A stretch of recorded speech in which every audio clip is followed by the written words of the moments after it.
Welcome to House Common Blood, where strangers are family. Every episode may contain graphic content such as copious amounts of blood, unnecessary cursing, death of all ages, infantile to immortal, fantasy drug use, nudity, and perhaps mentions of sex, and sound effects of various quality. We cannot stress enough that this is mature content, adult themes. You have been warned. Time for an adventure.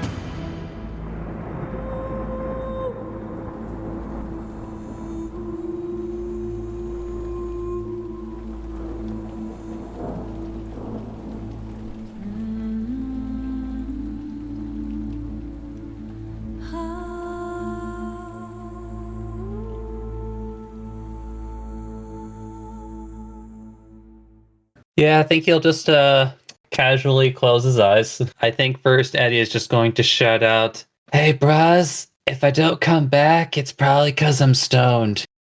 As Seer's kind of running through these hallways, they're not too panicked. They just it's hot, but it's just really brings them back to, well, when they were close to the boiling lake of their old home. So Atticus just lines up a shot, hits the bull, but I think after his first shot, he kind of starts wondering where Eddie is and starts running, and while he's running, he takes a second shot, so it's not as accurate. Mega, what does Atticus see through his scope? Eddie's just chilling with his back up against the wall of one of the buildings, and Smokey Eddie is puppy dogging the cage. Then I will have him cast Spirit Guardians. If he's neutral or good, it looks one way, but if he's bad, it'll look another. Yeah, it's an albatross with black feathers, and it looks like a thunderstorm. Having revealed his true self, he kind of looks over at Aluya with a smirk. I'm just gonna shout, "Do not trust this man! Take him out if you can!" Also, I just want to throw this out there, guys. Y'all remember we were all arrested, right? For crimes? Now, is this one of your character judgment, like with Velma? Listen, man, don't start with me. Just believe my words and just take care of him. I think mostly Atticus is gonna jump to this rooftop and line up a shot on him just in case stuff goes off. Literally, it just sounds like grumbling as Seer walks slowly out from the hole, being really irritated. And then Seer will just be like, I wouldn't mind knowing what's going on. Oh, good, the little bro's out. It seems like our friend Rory might want to kill Aluya. I said no such thing. Didn't you? I don't know everyone's background. We were all prisoners, and we all have backstories. Looking to Rory specifically. If you do want to hurt my companion, the question is why. Did she tell any of you why she's on the ship? No, because I never asked. Why are you on the ship? I did not do that to them. Do you mean to tell me I've been chasing a loose thread, a dead end? I want the answers too, but I did not do that. I didn't do anything. Went through hell just to find you. It was a fucking goose chase. I'll just, if he allows it, embrace him. I'm here joined by our players, Atticus Billingsley. Hi, I'm JD. I play Atticus, the human adjacent ranger. Followed by Mavet. What's up, everyone? I'm Recusant. I play Mavet, a druid barbarian combination. Also known as Cupcake, because I will never let him live that down. Eddie. Hello, I am Mega, and I play Eddie Hayes, the bastard class Otter Triton boy, and I am also the commander of the Army of the Head. Also, Aluya. Nita here. I play Aluya Oblak, and she is a human cleric sorcerer. And finally, Seer. Oh! I play our fiery genasi artificer, Seer, who I think right now is incredibly tired, but I got this. Let's do this. Ah! All right. I'm going to say, Atticus, tell us what happened last session. So we resolved our combat against the various enemies, uncovered new enemies, turned them into friends, and eventually got a long-needed rest. After the fact, we began raising our army to fight against the new foes, or I guess old foes. As we did, Hetty gathered their smoky army. We got the army of the elves, the army of the just regular common folk, the beasts, and then the surprise addition as Aluya's good friend decided to send out some support in the form of tree monsters. What? Mainly, our friend Velma decided to support us in our endeavors by sending us more creatures that kind of look like Mavet. Mm-hmm. And then the party discussed what Aluya's reaction would be to this endeavor. Send them back. Send them back. We don't need your help. Like, you can go back or plant yourself. It's okay. Take in the sun. Is go plant yourself the equivalent of fuck off in the tree community? Yeah. Well, actually, it's particularly insulting to say get bent, because bending leads to breaking.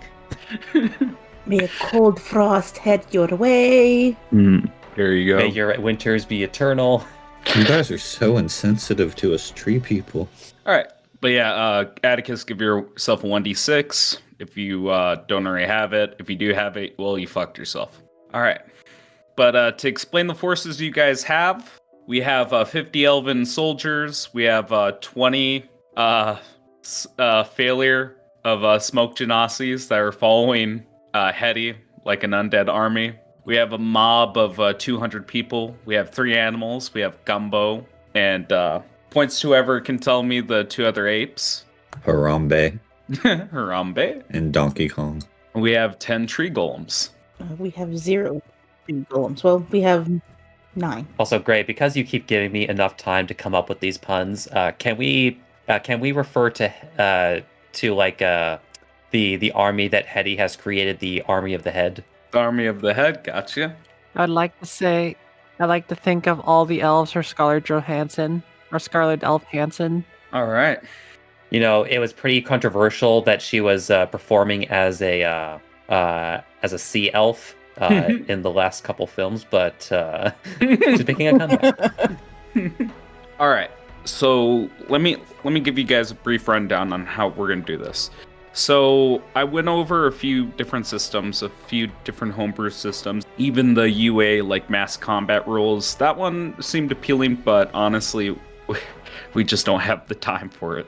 So to not only give significance to everything you guys have done and to give an impact to this like a miniature war we're doing, I decided the best way to do this is by doing a giant skill challenge. And one of the main reasons I kind of had this sticking in my head was made a checklist to do a little bit of the math here.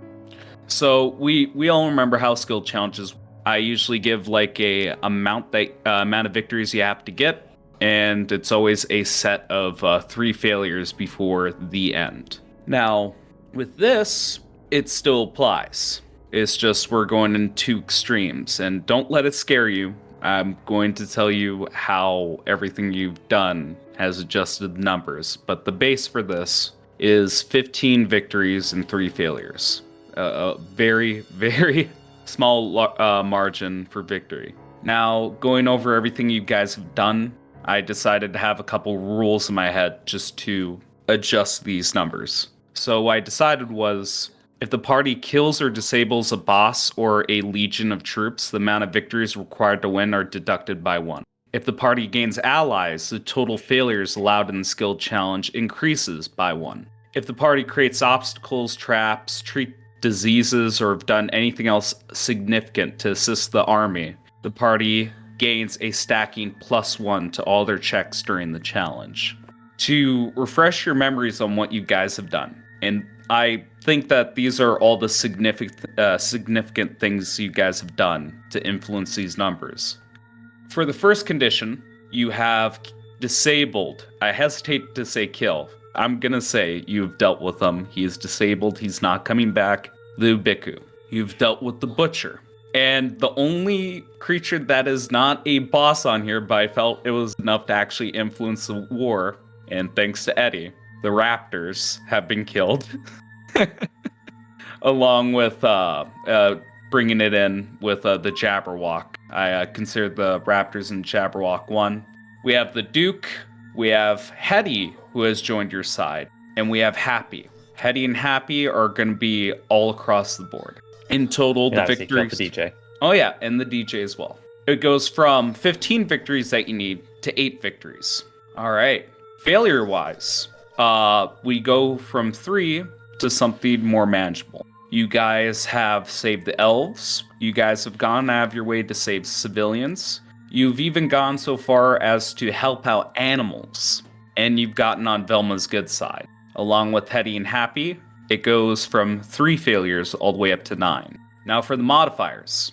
I decided not to go too crazy with it. I just went with the most significant things you guys have done. First of all, like Jesus, you cured blindness. So I feel like that's enough to give you guys a +1. Second off, you guys have constructed walls. That is a severe obstruction to armies. So that's another +1. You have Happy. That's a +1. And you have Hetty.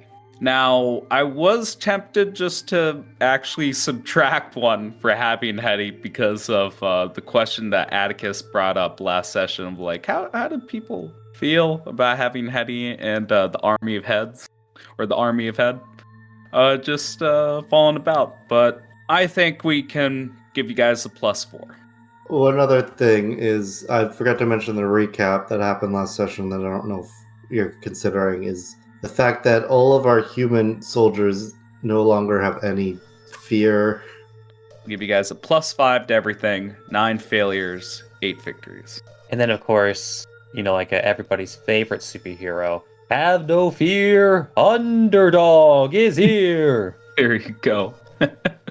Now, to explain how this is going to be a little bit different, each round that we go over will be over the course of 5 minutes. So keep that in mind with a lot of our theater of the mind. Oh, all right. So yes, where we last left off, you guys were getting accustomed to your forces, and Seer, you were sending out your familiar to scout out enemy territory. And what you figured out is that they have a person of the same race as your ally, Atticus Billingsley, who they're pulling the teeth from, dissolving into a liquid, and coating their arms to hurt your valuable friend Happy to get past the wall that you guys have constructed. I think a good point to start off on is let's have everyone pair up their tokens with what armies they're going to be included in. So just drag and drop your tokens. And to be clear, Gray, you said it was a gnome that they're pulling the teeth from, or a human? It looked like an elf. An elf, okay. They weren't on a shelf, though. They were in a chair. Yep. You gonna be with your brothers, Cupcake? Or are you gonna be joining? Okay. And Seer, you gonna be joining the mob? I think I picked them, if I remember correctly. I don't remember correctly. It might be actually I picked the mob. Yep. Sounds about right. Wow, that picture looks very familiar. Yeah. All right. What's the top thing? The top big circle? Top big circle is Hetty. Okay. Yeah, Hetty and his army. Army of the Head. Yep, Army of the Head. Just a little tagline. And Hallelujah. You gonna be fighting with the elves? I think they're the only army that's without one of the party members. You could help out with the tree people. I don't even want to position myself by the tree people. Except for you, Malvet. So if you want to come closer, that's fine. It's okay. Me and my tree people will use the tree people doorway. Oh! Holy shit, man! Oh my god! Oh, yeah. All right. I feel like we should just jump right back in there, and I kind of want to imagine like a scene that We see all of the armies like adjusting their equipment. We see the people in the mob like making ramshack tools. We see the animals being restless. And finally, we see Hetty and their army, like in a smoke-like cloud, just waiting and watching, staring with a 1,000-yard stare. And I kind of imagine like the group that you guys have gathered together. And if you guys want to strategize, if there's anything you guys want to do, mention RP. Now is the time, or everything goes to hell. And I think Seer, you probably have the most important information to tell the group. Oh yeah. I basically would look probably after like standing up and looks towards kind of like Eddie, Atticus, Aluya, Mavet. I'd just basically be like, so I have not great news, and we might need to command Hetty to avoid being in the initial parts. Seems as if they are designing, I would say, an equivalent of a poison for Hetty through someone like Atticus. Well, to help us get around, if we want to get more information, I want to cast Pass Without a Trace on as many of us as I can. Oh, okay. All right.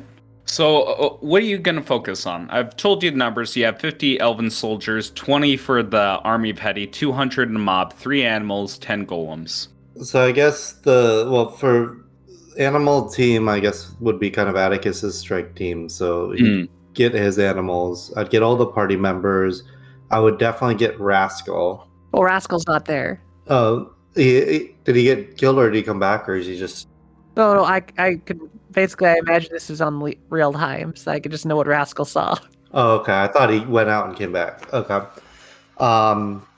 Then I guess I would get, Oluya or Seer. Which one of you guys is gonna kind of be the main vanguard, and which one's gonna be kind of flanking, possibly? Yeah. Well, also keep in mind, I'm not sure what strategy you do have in mind.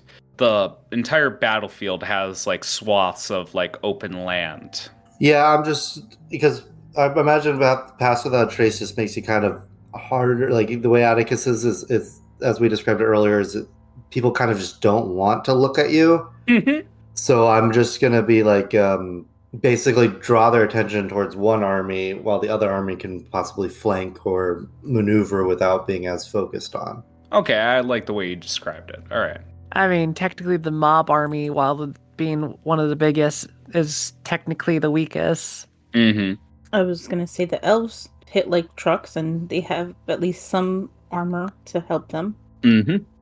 I know nothing about the tree folk, but we could stand outside of the gate and plant ourselves and defend.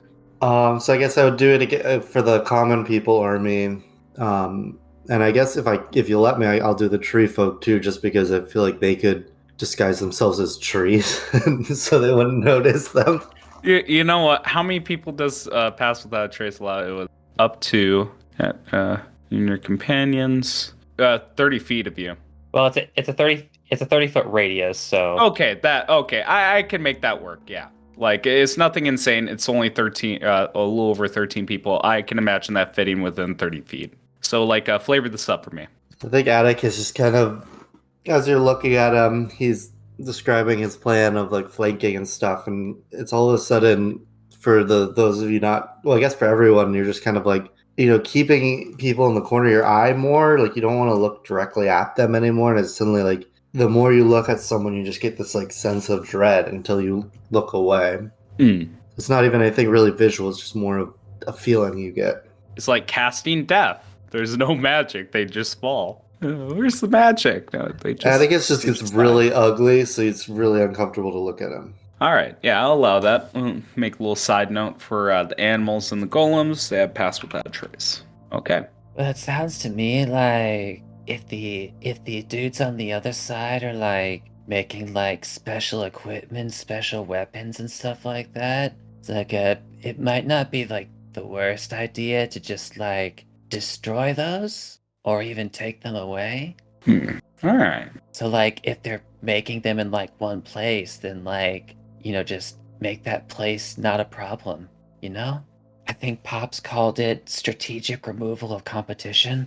Oh, and Gray, just to be clear, I also wanted to get all the party members in that. Yeah, that's fine. What else do you guys talk about? Like, we see, like, the smoke of weapons being created over the wall as you guys are on the cobblestone streets and you hear the murmur of people getting restless. So I will be laying out. Let's paint the picture a little bit better. As I reach into my stomach cavern, I pull out an ornate handful of sticks and lay them across the ground. Okay. So I will be casting augury, which takes a minute. So Yep. if anything's not done in a minute, I could just say what I'm asking.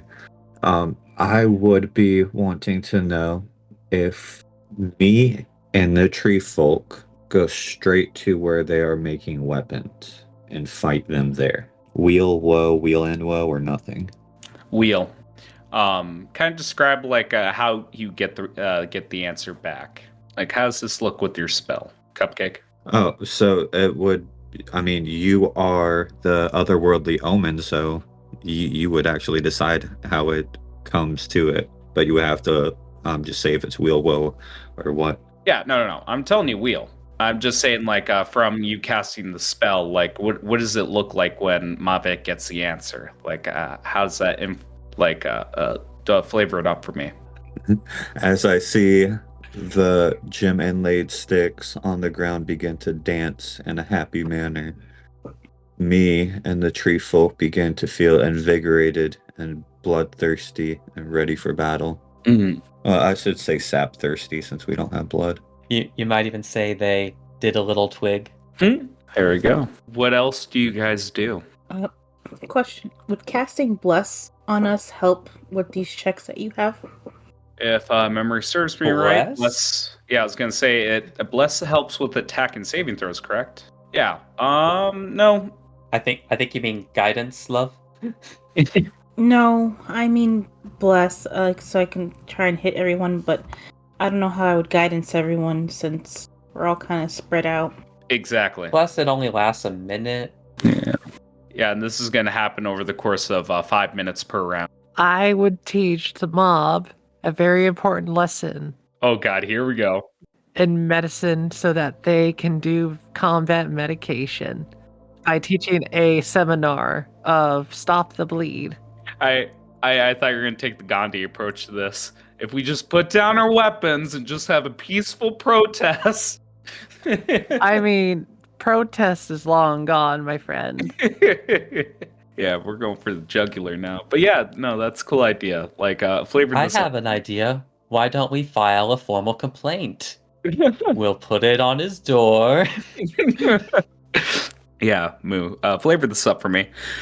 So basically, I would have the mob, at least not the entire mob, but the main people are kind of like seem the most capable. So not just the craziest and meanest person with a stick that may be like, I'm gonna fix them by smacking them. More like the person that's like, hey, you actually are good with your hands because you're like a butcher, so you need to know how to do this and this and this. So basically grabbing like the main people that are really good at helping with like, medical, and basically do a quick training on like, okay, if someone lost an arm, don't cut off more of the arm, tourniquet it. Okay. Just tie the arm up really tightly so that blood doesn't spill. Okay, last thing too, there might be spells. Don't yell at the injuries thinking that they'll go away because they're full of demons. You put an ice pack on it. If you don't have an ice pack on it, you put a wet cloth on it. Person raises their hand in the crowd. Yes, you. Do we kill the person that's under a spell? And like you see people just nodding along like, yeah, that makes sense. Yeah. No. What you do is you don't kill them. You try to shake them out of it if they're asleep. If they're possessed, then you knock them out. Then wake them up. Rapper. Oh, lastly, to clarify, if you see a giant ball of fire, run. I didn't think about that. I didn't think about that either. It's actually cold this time of year. I was hoping for... Just to clarify, if your wounds are being healed, no, you are not becoming a god. You are just being healed by someone that has the capabilities of healing you with magic. Looking at that one person that thinks otherwise. And they're looking away like, God damn it, I thought I was a god. I could do anything. All right. Anything else for the party? Like any little bit of RP before we start? We can do the whole thing from Braveheart, give a speech. Like, sons of Chaim, I, Oluya Oblak. What do you say? You have come to fight as free men. What would you do without freedom? Is that what he says? Will you fight? Would you like me to quote the entire thing? Oh, you God. know it? Oh, yeah, go for it. All right. I don't think I'll start at the I am William Walrus. Not Walrus. Walrus? I like that version better. Comes out to sea. I'm William Walrus, William Walrus. and I'm here with an amazing new product.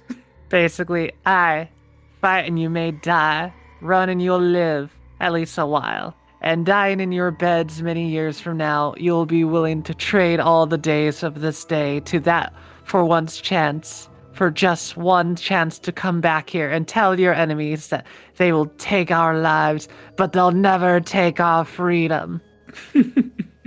And then, Louis, you're supposed to say Albra Gubra. Bagugra. You're so cute.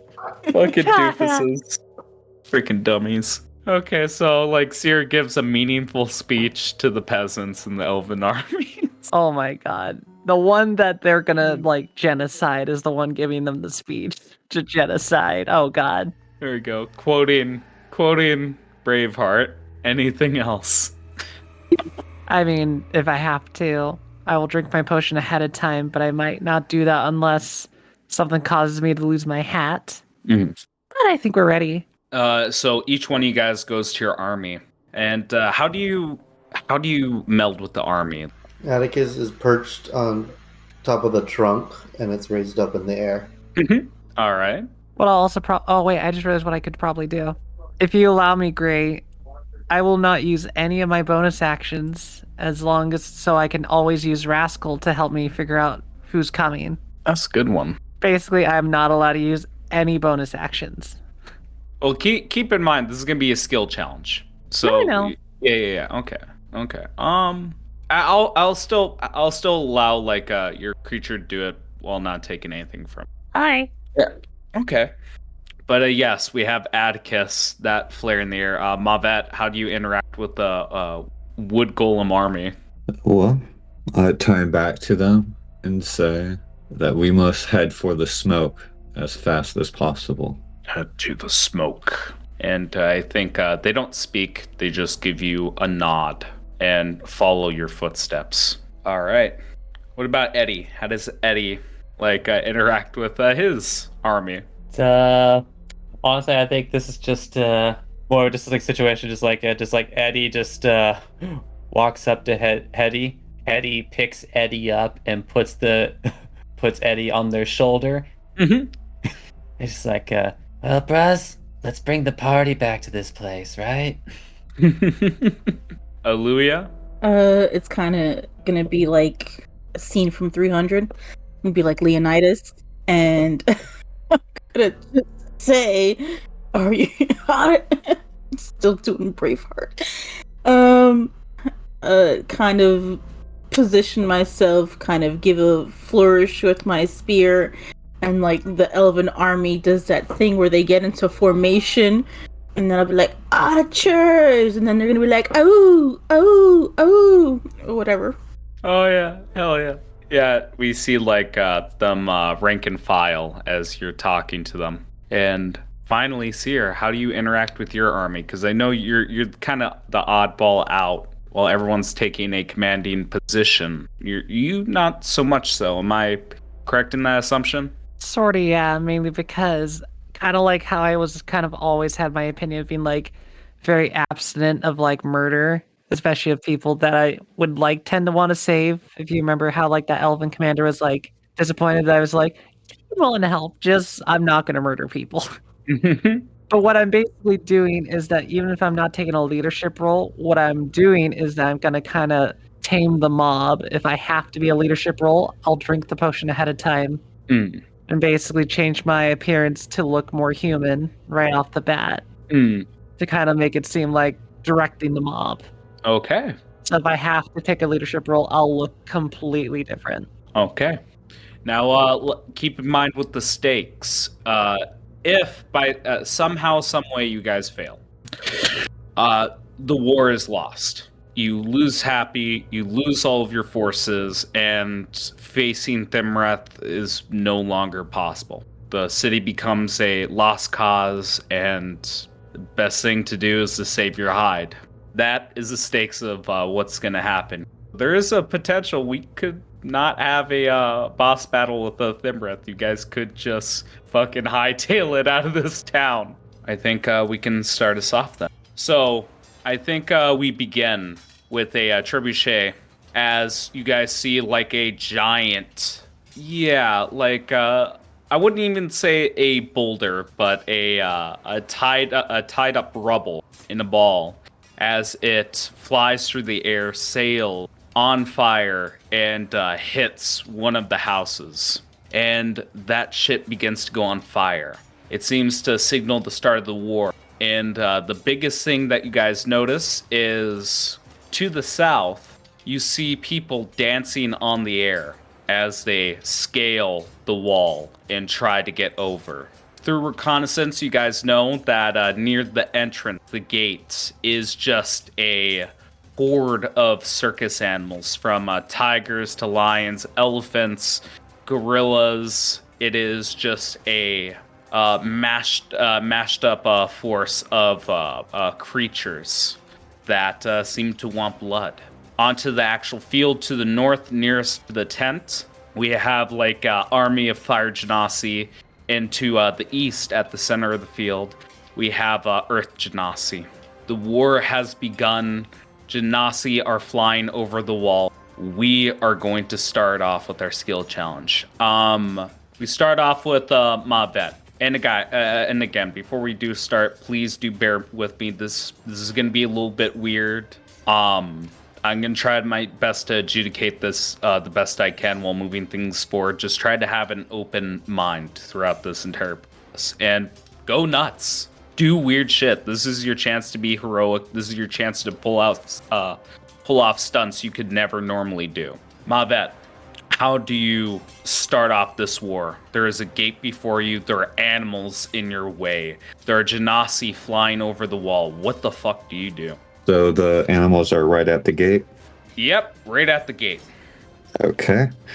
So me and my forces will... well, first, let's take order of operations. The gate has to be opened first, so we got to do that whole thing. Yeah, keep in mind, none of these are costing actions. This is over the course of 5 minutes of what you're doing. All right, so I'm going to say what I want to do, and we can find a skill check that would apply to that. Sound good? Okay, so opening the gate and taking the front of the charge with the rest of the tree folk, we will attempt to run straight through all the animals again towards the smoke, while trying to get them to follow us, as many people that can notice us outside of the gate, to come and follow us and bring the fight towards where the smoke is. Okay, so you're trying to attract attention and move people along. Mm-hmm. Okay, I think for my benefit, I'm gonna pull up a list of the skills in D&D 5e, so I don't have to go off the top of my dome. I think towards attracting attention, performance sounds like the proper choice here. And I'm gonna say it's pretty easy. Just say 15 DC. Keep in mind, you get a +5 to your roll. 16. Okay, 16. We have our first win. Before we continue on, we're going to have an attack against you. And you're going against the animals. So keep in mind with this D20 I'm about to roll is a +6 to it. Wow. We're not doing critical damage. I just want to start off by saying that. But it is something simple. Just a simple D6 as you're going along. So like you take 3 damage and make sure to jot that down onto your sheet. So you're going along, and you're going through a horde of animals. What are you doing to attract attention? How do you take this hit, and how do you kill the thing that's attacking you? So running through the animals, me taking the charge, punching and pushing through the animals as we wade through them to try to attract their attention and get them on us. A tiger latches onto my arm, and at this point I can't move forward because it's overpowering. So I take my my hand and in its rustle it into its nostrils as I activate my rage, which would grow my claws. And as they grow, they shoot up through the tiger and out through the back of his head, impaling his brain as I throw him off to the side and keep on moving forward. I'm going to say the people that follow you are the Earth Genasi and the Circus. And I'm going to say that they're tailing behind you. All right. No, that was really cool. I like that. Anything to finish off on when you're doing that? You can't do any more crazy actions, just a little bit more flavor. So you moving through them and just attacking them, like hit and run tactics on our way, not trying to be sneaky or anything, yelling at them. Literal blitzkrieg is what's attracting their attention, that you're piercing through like the heart. All right, I like that. I like to imagine that where there's enemies all around you and your tree golems. We see the golems behind you having a slow run, and anything that gets in their way getting stomped. Mm-hmm. They are in front of us, behind us, and we are flanked on both sides by an enemy that outnumbers us 30-1. Now they can't get away from us. That's awesome. All right, Atticus, it's your turn. You see the tactic. I think I'm working off of that, and I'm going to use that distraction to have my group kind of sneak into the fray and get a more of a flanking position behind them. Okay, so you're going to be doing a survival check. All right. I was going for stealth because I'm trying to sneak stealth. through. Sorry. Stealth check. You are correct. So you get the +10, you get the +5. And it is open ground, so this is just going to be a little bit harder. I'm not going to make all the checks like this, but where exactly are you trying to go? I should ask on this field. So is there any like command area? Like, can I see where like a general's tent would be or something like that? It seems like all the commanders are paired with their armies, like as they lead the charge.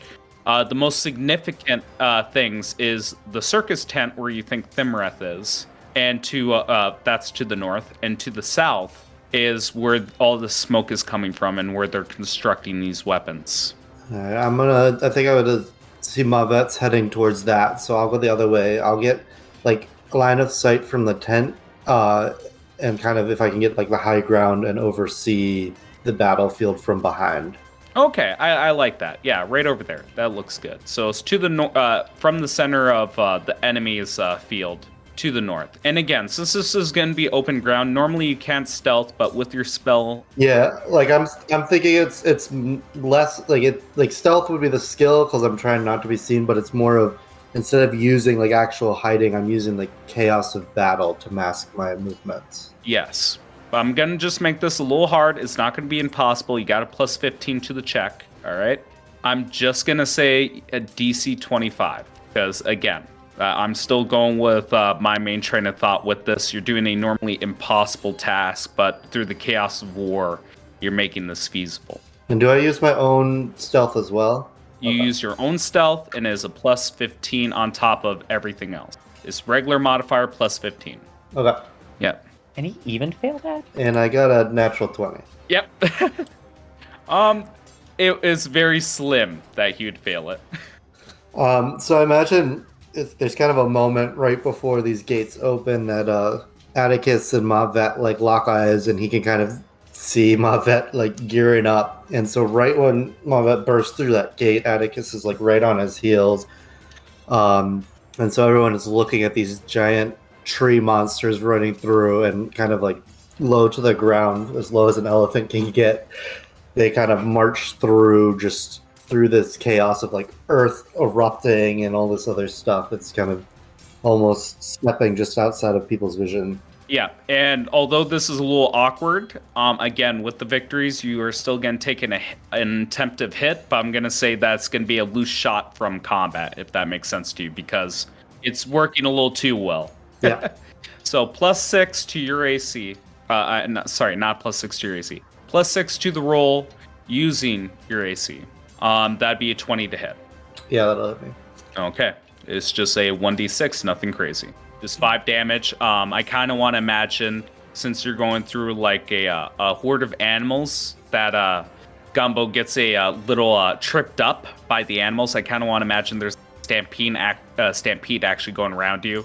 He makes a bad movement, and you like fall to as you probably get hit by your own ally's tusk. Okay. All right. So as we burst through, I imagine there's like the thick of the combat, but then it kind of thins out, and Atticus notices like a hill with some tents on it that seems to be where they were camping, but now are empty. And he moves up there so he can get a kind of overview and sees the ebb and flow of the battle from behind. It appears the group to the north, closest to the tent, across from Eddie on the other side of the wall. It looks like they are doing something with the wall. And with Seer's words ringing through your head, you might think that this might be the team that's equipped with the items to actually burrow through the wall. Right. Could I signal to Rascal any of that information? You know what? What kind of system do you guys have to signal? We can say you guys have colored flags. Yeah, Well, so I want to... If I'm Yeah, allowed go to ahead. offer a suggestion, Yeah, go right ahead. my guy, you have the uses of wild shape. You know that you can summon a familiar with that, right? Yeah, but alright, yeah, so I'll go ahead and do that. I feel like it looks almost like, from a distance, you'd say it was a hawk, but like closer up, you can see it's a lot scalier and kind of almost like Juliet, where it looks like it's got a beak, but the beak has teeth, and it's kind of just drooling, and it looks almost like a sick bird, but it actually is just the scales mixing with the feathers. And as he sends it up, it kind of does a circle, and then we'll try to relay messages of the things Atticus is noticing. Yeah, and we can say like this bird will act as the medium between you guys communicating. Although you guys can't get really complex messages across, like Atticus, you can get across the important tidbits. Army to the north, weapons, so on and so forth. Bird pulls out tooth, points to the army. Yep, there you go. Like very simple, like pantomiming. Like, all right, Seer. Again, your roll's a little awkward. Tell me what the army's doing, what you're trying to achieve, because you do see Genasi flying over the wall. Problem with the flying ones is that that's probably going to be the mob's worst group because they won't be able to handle it as much. However, the signal that basically Atticus told me lets me want to do something else too. So basically, I would direct the mob not here, but Okay. this way. Yeah, not to the south towards the air Genasi, but to the north where things are about to get burrowed. Right. But the big thing I would do too is that if I would tell Happy, I would actually have Happy, if they had to at that point, open part of the wall. Not right really? away. Not right away. Okay. But basically right at the moment when they're about to engage cutting up the wall. All right. So what would you feel? Okay. So your entire action is ordering around Happy to do something, correct? Yeah. Like And moving the army. Yep. Okay. What would be a nice skill for that? Because first thing that comes to my mind is persuasion. It could be persuasion's a thing that's coming to my mind. Insight is also a good one, but you already know what they're doing. well, the main thing that I would kind of figure out if I had to strategize specifically wouldn't be exactly my best skill in this case. But to make it fair, I was thinking history mainly because I had to actually remember all the things we had to coordinate. You know what? I like that. Yeah, I'm willing to go with history for that one. All right, because not my best skill, but I'm just sitting there going, no, I remember this thing. I know Happy's capabilities. I know all this stuff. And I know how this mob wants to operate. They won't handle the flying, so they'll go after the things that is reachable. Okay. Because of how complex this maneuver is going to be, even with Happy, I'm going to say, And again, remind me, how are you using history along with this? One more time for me, sorry. Basically, Yeah. with all the knowledges that we have collected so Yeah. far and try to, collaborate to make it so that I will, direct the best course of action with based off the history we just collected. Like who has the weapons that are prepared, as well as how normal commoners are terrified of flying things. Okay. You know what? Here's a good way of me justifying this. Okay, so I'm gonna relate this into how fast you're gonna be telling Happy, that this is gonna happen. What he needs to do before he starts taking damage and people start burrowing through him. So first, maneuver your mob over there. I will do so. Yeah, so we see the peasants running along. How exactly do you communicate with Happy? That's a good question for me as well. Is it the same with the owl? I would try to do it with the owl. I don't know where exactly Happy is. Like, He's you wanna everywhere. clarify? Funny enough, I would use the owl, and if not the owl, I would use Eddie. Oh, I like that. Like smoke signals? Honestly, yeah. Okay. No, I kind of want to go with that one. You know what? Either that signal means that we're employing a new strategy, or it means we're getting tacos tomorrow. There we go. Again, so because I want to relate this to how fast you can communicate this information through this history check, I'm gonna say because of how fast I want this relayed, give me a 18 with a +5 to your roll. What do you get? I will flash of genius. Oh, I know it. I get a +5, so that's an 18 already. No, you don't have to. It's exactly what you need. Yeah, we're good. There you go. That works out really nice. Another victory.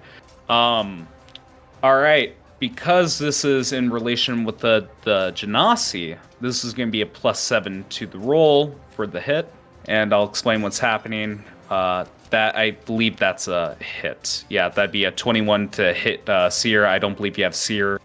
Sorry, not Seer. I don't believe you have Shield or anything. Oh, for Seer. Yeah, for Seer. Alchemists are the only, alchemists and armors are the only ones that don't get shield. Okay.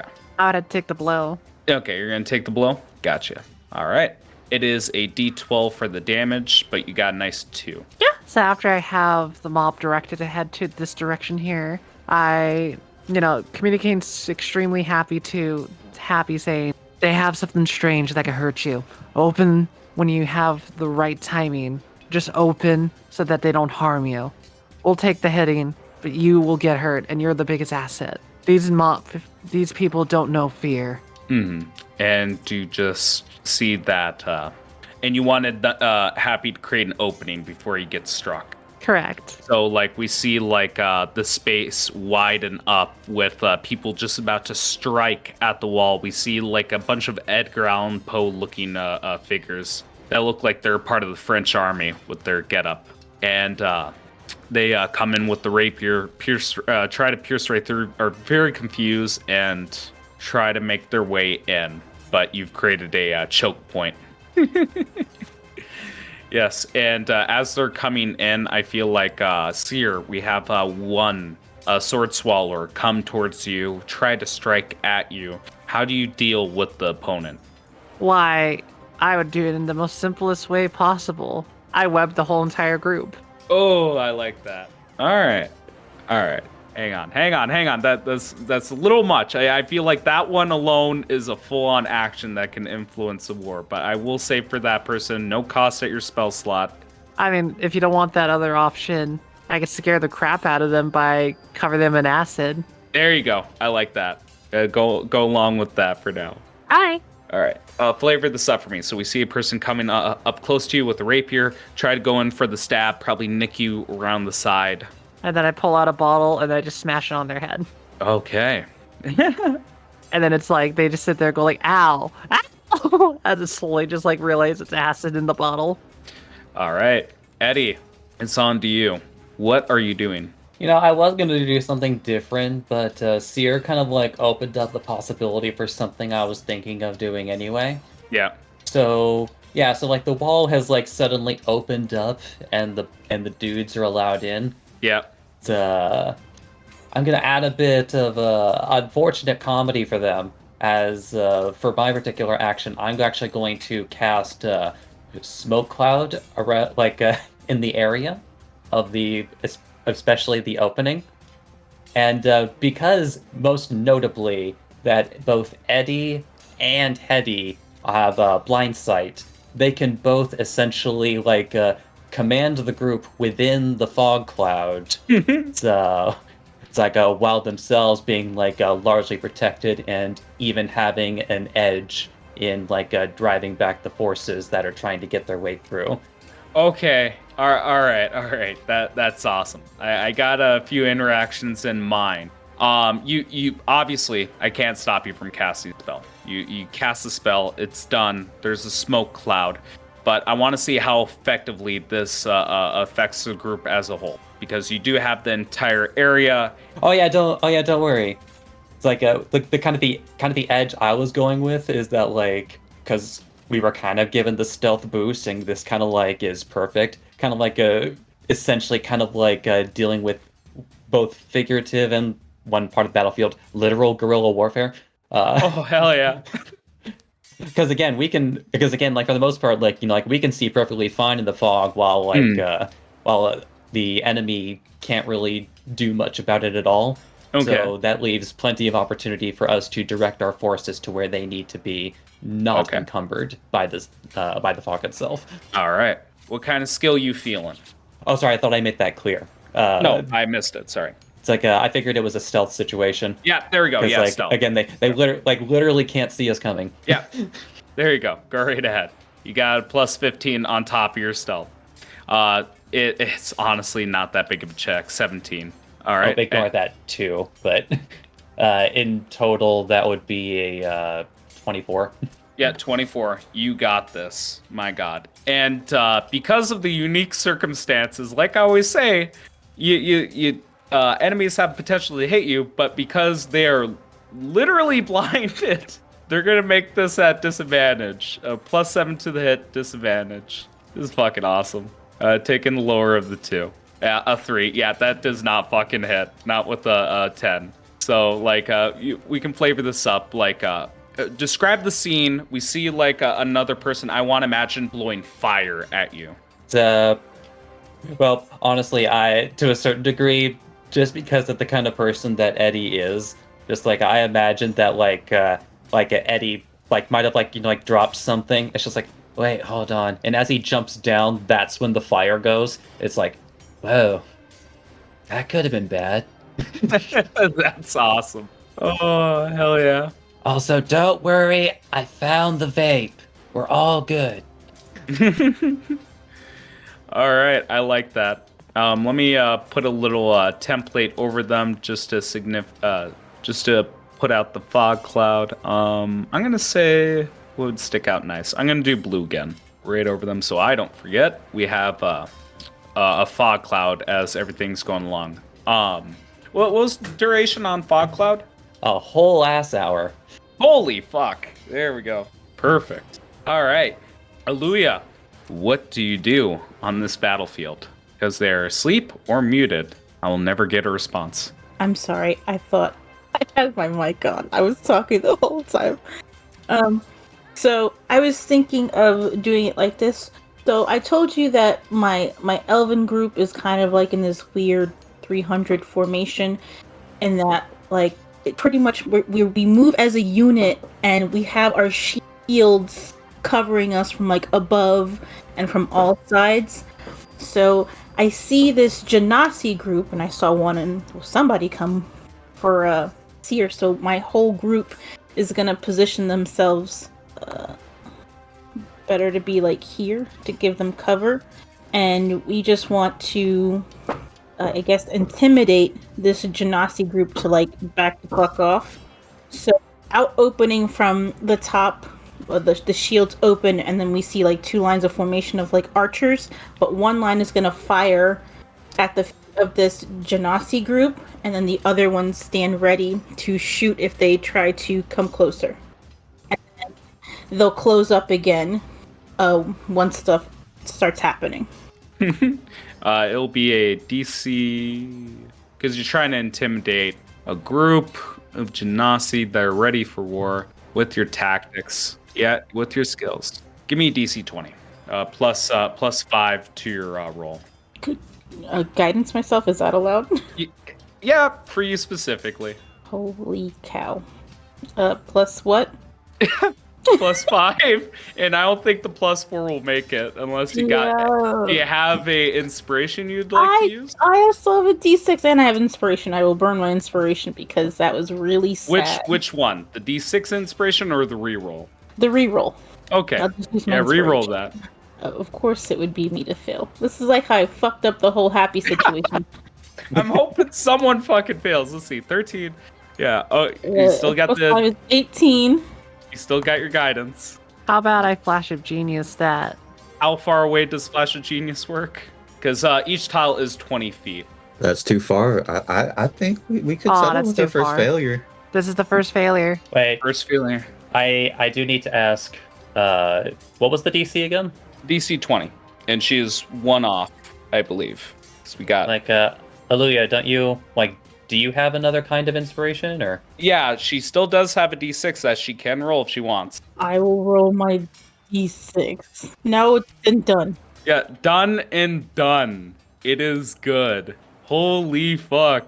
No, keep that in mind when you have to face Disintegrate. You kind of fucked yourself on this one. But yes. You use your reroll to roll 13. You use your guidance, get a 1. You got that +5, and you got a 6 from the D6. I'm sorry, there's not much more I could do to help you, but you succeeded. You know what? I'm just gonna add my flavor to this and use my stuff to swirl the wind around us with I'm allowed to use thaumaturgy to make the winds billow around us, make us look more intense Hell yeah. as we're in this dope ass formation that I technically failed, sort of, but it looks cool in the imagination as we move forward. And then we just have these 2 rows of archers come out, and then just a straight line of arrows shoot at their feet, and then the other archers ready, and they're looking fierce. At least they're supposed to look fierce. Mm-hmm. Hell yeah. All right. It's to Mavet. The chaos of war is going around you. It's been about 5 minutes in this combat. You trudge through the animals, killing a bunch of these creatures along your path. What are you doing? So, is that so? If they're working on weapons, is it like an open-aired building, kind of like you would think a blacksmith would be, or is it like a closed-off building? You have to go on the door and stuff. I want to say for this, it's kind of open air, but there's drapes around it. Okay. So let's see if we can lead everyone in there. Oh God! All right. Yeah. Well, we're going full ham. Okay, I like that.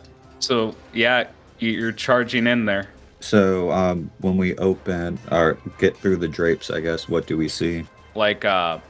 Close by there is a small tent with the person they've been pulling teeth from. Inside of this tent, I shouldn't even say tent, but this open air, you see a giant, what the hell is it called? Yeah, there's a gigantic forge. We have a smelter close to the side. We see a absurd amount of water. And on the inside, we do see I'm gonna say about a 10 stone genasi, working on weapons that just all look towards you with weapons that are white hot. Okay, perfect. So I would instruct the tree folk to worry about the forge while I and maybe a handful of the tree folk worry about the people with the white swords. Okay. So what kind of skill you trying to do? What are you trying to achieve? So I like doing this whole random quote thing and see if it can sway the role that I would want to do. Okay. So if you have not committed great sins, God would not have sent me to punish you. So could I make a religion roll off of that, trying to strike the fear of God to give us an advantage and accomplish this? Okay. Yeah. Again, pretty high check. Let's say another 18 because you're doing a quote, but you are backed up by wood golems. And again, I need to stress out it's a war. So yeah, give me an 18. +5 to your roll. Damn. With an 18, you easily surpass it. Now, flavor this up for me. Like, the wood golems come in behind you. So as we're leading as I'm leading the charge, the majority of the wood golems start grabbing the water and throwing buckets on it, unless they know shape water like I do, and they could direct the water into the forge, what would be kind of cooler. Yeah, rule of cool, man. Yeah, that shit's happening. So they like water bend it from the other little blacksmiths around there, their buckets to cool off the weapons, into the forge as it begins to sizzle. And through the smoke, I jump through the forge into a large group of the Earth Genasi's brandishing their white swords. As I begin to fight them, they attack, and as more of the handful of the tree folk also jump through the smoke, we are able to essentially confuse them, and some of them end up impaling themselves with the swords, as I take one and choke slam them on the ground and impale their sword into them. Oh god. Yeah, like we see some of them attempt to flee, others taking this attack. You come in there. The opposing army, their forces are halved from all your efforts so far. A lot of people have been dying, and it looks like you guys are getting the second wind of the combat. Things are turning off into your favor. Are the animals and that other group still following us? Yes, they are. So if you want to put your guys in the tent, we'll say that you guys are getting surrounded by Earth Genasi and a bunch of circus animals such as gorillas, tigers, lions, and singular elephant. All right, Atticus. Things are swaying in your favor. I think Atticus right now, he's from his perch, he's gonna observe kind of what's going on with Mavet, and I want to see if he can see the weak spot in the enemy formation, and then he's gonna charge in and check that. Oh yeah. Let's see, what would be a good one for that? So I was going for perception. In the weak to spot. See through the chaos. Yeah, give me a perception check. And you said a weak spot. DC 20 plus 5 to the roll. I mean, it's possible, but yeah, it's slim, but yeah, you got it. Plus 5. The 26 plus 5. Yeah, we're reaching the end of this with 7 victories. So I imagine it's like he can see the animals attacking and the thing, and you said one of them was an elephant. Yep. So I imagine Atticus is on top of his elephant, and it just kind of gores that elephant from the side. Oh hell yeah! As his gorillas just start wreaking havoc on the people. Yeah, so that one elephant just gores the one, and as it does, Atticus like jumps on that elephant's back, and then just starts shooting at the other creatures attacking. And then while that distraction happens, is 2 gorillas. I imagine those guys are all looking at it and kind of almost feel like a tap on their shoulder and look up as the gorillas are standing right behind them, and then just start wailing on them. Okay. Seer, your role could have the potential to be the winning force in this struggle. What significant thing does Seer do? Well, the real big problem right now is the flying Genasis right here. So I'm trying to see. I can move Seer down like a little bit. Yeah. Like that far. Yeah. But what I would possibly do, if you allow me with the skill check, is that I will actually burn a spell. Okay. Once those Genasis get close enough, I would web them and make them fall to the ground. All right. What kind of skill check? Because I like that idea. Because it's the equivalent of throwing a net to them. Honestly, I would love to do Arcana. Arcana? Oh, yeah. Yeah, that seems fitting. It's a spell. Like, let's say, again, this is going to be potentially the final roll. You're burning the spell slot, but the way I see this, win or fail, you're going to disable these enemies. But this is going to be the finishing act, potentially. Just give me one DC 20 Arcana check. You have a plus 5. You have your Flash of Genius. You potentially have Inspiration. I can't remember. Correct. But this is it. That this is going to be the big blow. Let's see it. That is a 26. Flavor this up for me. Basically, I want to have Seer just kind of like move through the crowd, and like you'll just see them pull from their bags like they're winding up a big giant, coil of things as they are like brewing little bottles they're smashing together. And then once they reach a certain point, when these Genasi's are flying down to a low enough level, Seer will just chuck it as far as they can, and it just kind of like spiders out in all directions, making a giant silvery, wiry, like concoction of nets that just kind of like falls over the entire army itself, or the majority of it, causing them to all kind of like fall to the ground as they are tangled up in the giant, sticky, metallic mess. Yeah, my lord. And then as they fall to the ground and hit it, just like the ones that are still alive, like the armies just kind of like casually just like walk over, and X gonna give it to you for the next 5 minutes. Yeah, so we're going to finish up this last 5 minutes. Now, I'm still going to just go in order a little bit, but you guys have secured your victory. This is your chance just to do crazy shit. Have fun with Happy. How does each other person secure victory for this combat? I'm going to start off with Eddie. Eddie, you guys have won the war. Just give me a bit of flavor. Give me a little bit of RP. How does your army basically secure victory? It's like unless things are like different because of like how things have like been bordered. Hang on. Before I do continue on, there was one thing that I forgot to do, and we're gonna start off with Mavet. I forgot to deal with your guys' victories. Yep, I'm gonna do 3 of them right away. It's going in order, left to right. It's gonna start off with Mavet, then to Atticus, and finally, Seer. Seer, you have a +7 to your D20 roll, which would be the third. Mavet, Atticus, +6, because you're dealing with animals. Okay, first one is a 22 by the looks of it, with a +6 to Mavet. Is that a hit? Yes. Yeah, simple D6. You take 6 damage. With Atticus, that's 6. That would be that was 20 for Mavet, still a hit. 21 for Atticus. Yeah.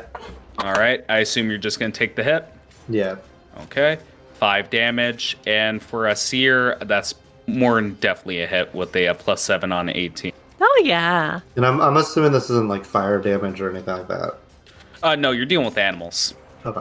Yeah. Oh, I could have halved it since I had rage that first round, but well. If you want to start burning it, keep in mind each round is 5 minutes. That's what I was thinking about as well. If you want to burn your rages. No, it's already turned past, but I raged just for that one cool little execute on that tiger. Yeah, keep your rage. It's fine. But yes, to quickly go in order with the flavor with Mavet, I want to imagine like you got impaled with a burning white sword that broke through your chest, and there's just smoke on your inside coming out of your mouth and eyes from it. Atticus, I want to imagine there are tigers climbing up onto the elephant, and if just like I imagine you're on the back of the elephant taking pot shots on. And finally, Seer, I want to imagine as you cast the spell, we have like a small tornado of air from one of the Genasi that fell that just blew you from the ground and you just fell. My lord. All right. Sorry, Eddie. Proceed.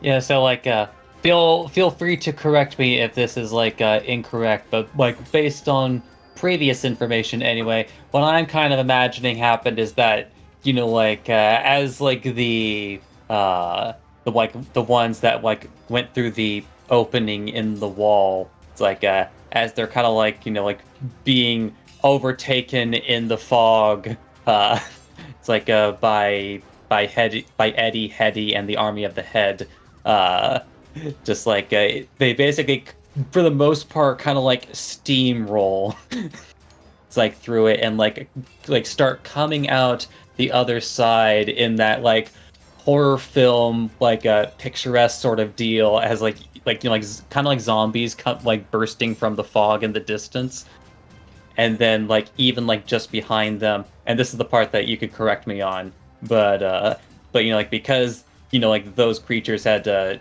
died as they did, Okay, but basically, it is just like that horror film sort of thing, where it's just like all the zombies just like coming out from the fog and just like, and maybe there is like like some forces that have like been demoralized by that visual. Yeah, and the coolest part about it is you're fighting fire genasi, so as they go out, like they add to the smoke, making it all the more thicker. All right, Aluya, the battle is secure. Head here. The battle is secure, Aluya. What significant thing does you and your army do that really secure victory in this combat? I feel like everyone else has a really big role to play, and I just want to give them his best chance to complete their task, especially Eddie with Hetty and Happy. So I would just try to take off the forces that, make sure that their groups are okay. So whatever, even like this Genasi group or whatever other groups come their way, just try and take them out one by one. Mm-hmm. All right. I see that. So like they come up to the Air Genasi, to the animals. We see the animals getting impaled. We see the Air Genasi on the ground stuck in the web. The survivors getting thrusted with spears and just dissipating into the air. And what is specifically Luya doing? I kind of want to imagine this visual, like with the smug smirk on her fucking face. Oh, no, not smug. I would say that she would be like in the front of this formation, with her shield in place, kind of. I gave a few of them spears so we can like work in tandem together with our spear strikes to making sure that our melee team has a chance before anyone else comes, and our archers take care of like backenders. Mm-hmm. We are one unit. We are but one. Mm-hmm. All right. Hell yes. Now, Mavet, how does your team secure victory in this combat? What is something significant they do? So you said I got stabbed and now there's smoke coming out of my mouth and eyes? Yep. Okay. So I will take two of the, and that was due to the white swords, right? Yep. Essentially like a sword that was burning white from how hot it was. Okay, let's see what this does.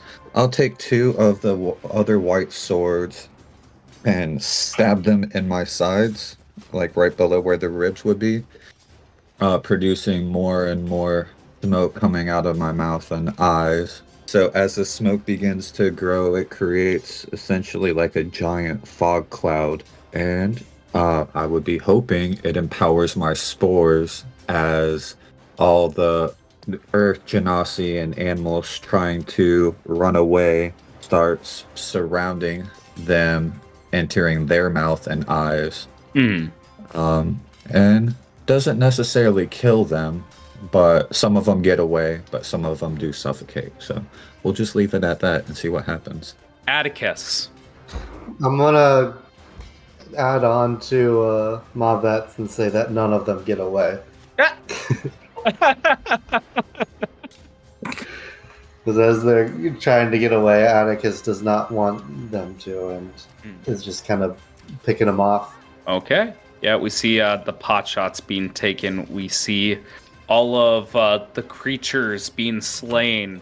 All of the Beastmasters controlling these circus animals being devoured by lingering tigers. I kind of imagine the fires of the war simmering down, and we just hear the crunching of bone and meat inside of a mouth as we see like a lone tiger eating the jugular of a person. Possibly it's a tamer, and just blood coating its face. Then suddenly, bang! We see like its head swiftly turn from a bullet shot to the head and collapse onto the ground. We have a wide-scale shot of an empty field, corpses of humans, a few elves, and bodies and bodies of animals. And for the fallen Genasi, all we see is cinder and rubble of earth as the remnants of the earth and fire Genasi, while the air leaves no trace. The war is won. We're reaching the end. We're getting close to it. And yeah, I kind of want to imagine we see, strangely enough, animals, not the circus animals, just actual wildlife, like a vulture, picking at one of the corpses. It seems like having Happy not guard the gates and kill any living creature that tries to enter or leave has been more inviting to the wildlife as pick away at your scraps. You guys reconvene. Where on the battlefield do you guys reconvene? That is a good question. Like, where would be the... I would say we would go meet where Rascal found that poor person getting their teeth ripped out. Yeah, it's closest to Mavet. So there we go. There you go. We see you guys outside the tent. Do I find any peanuts scattered around?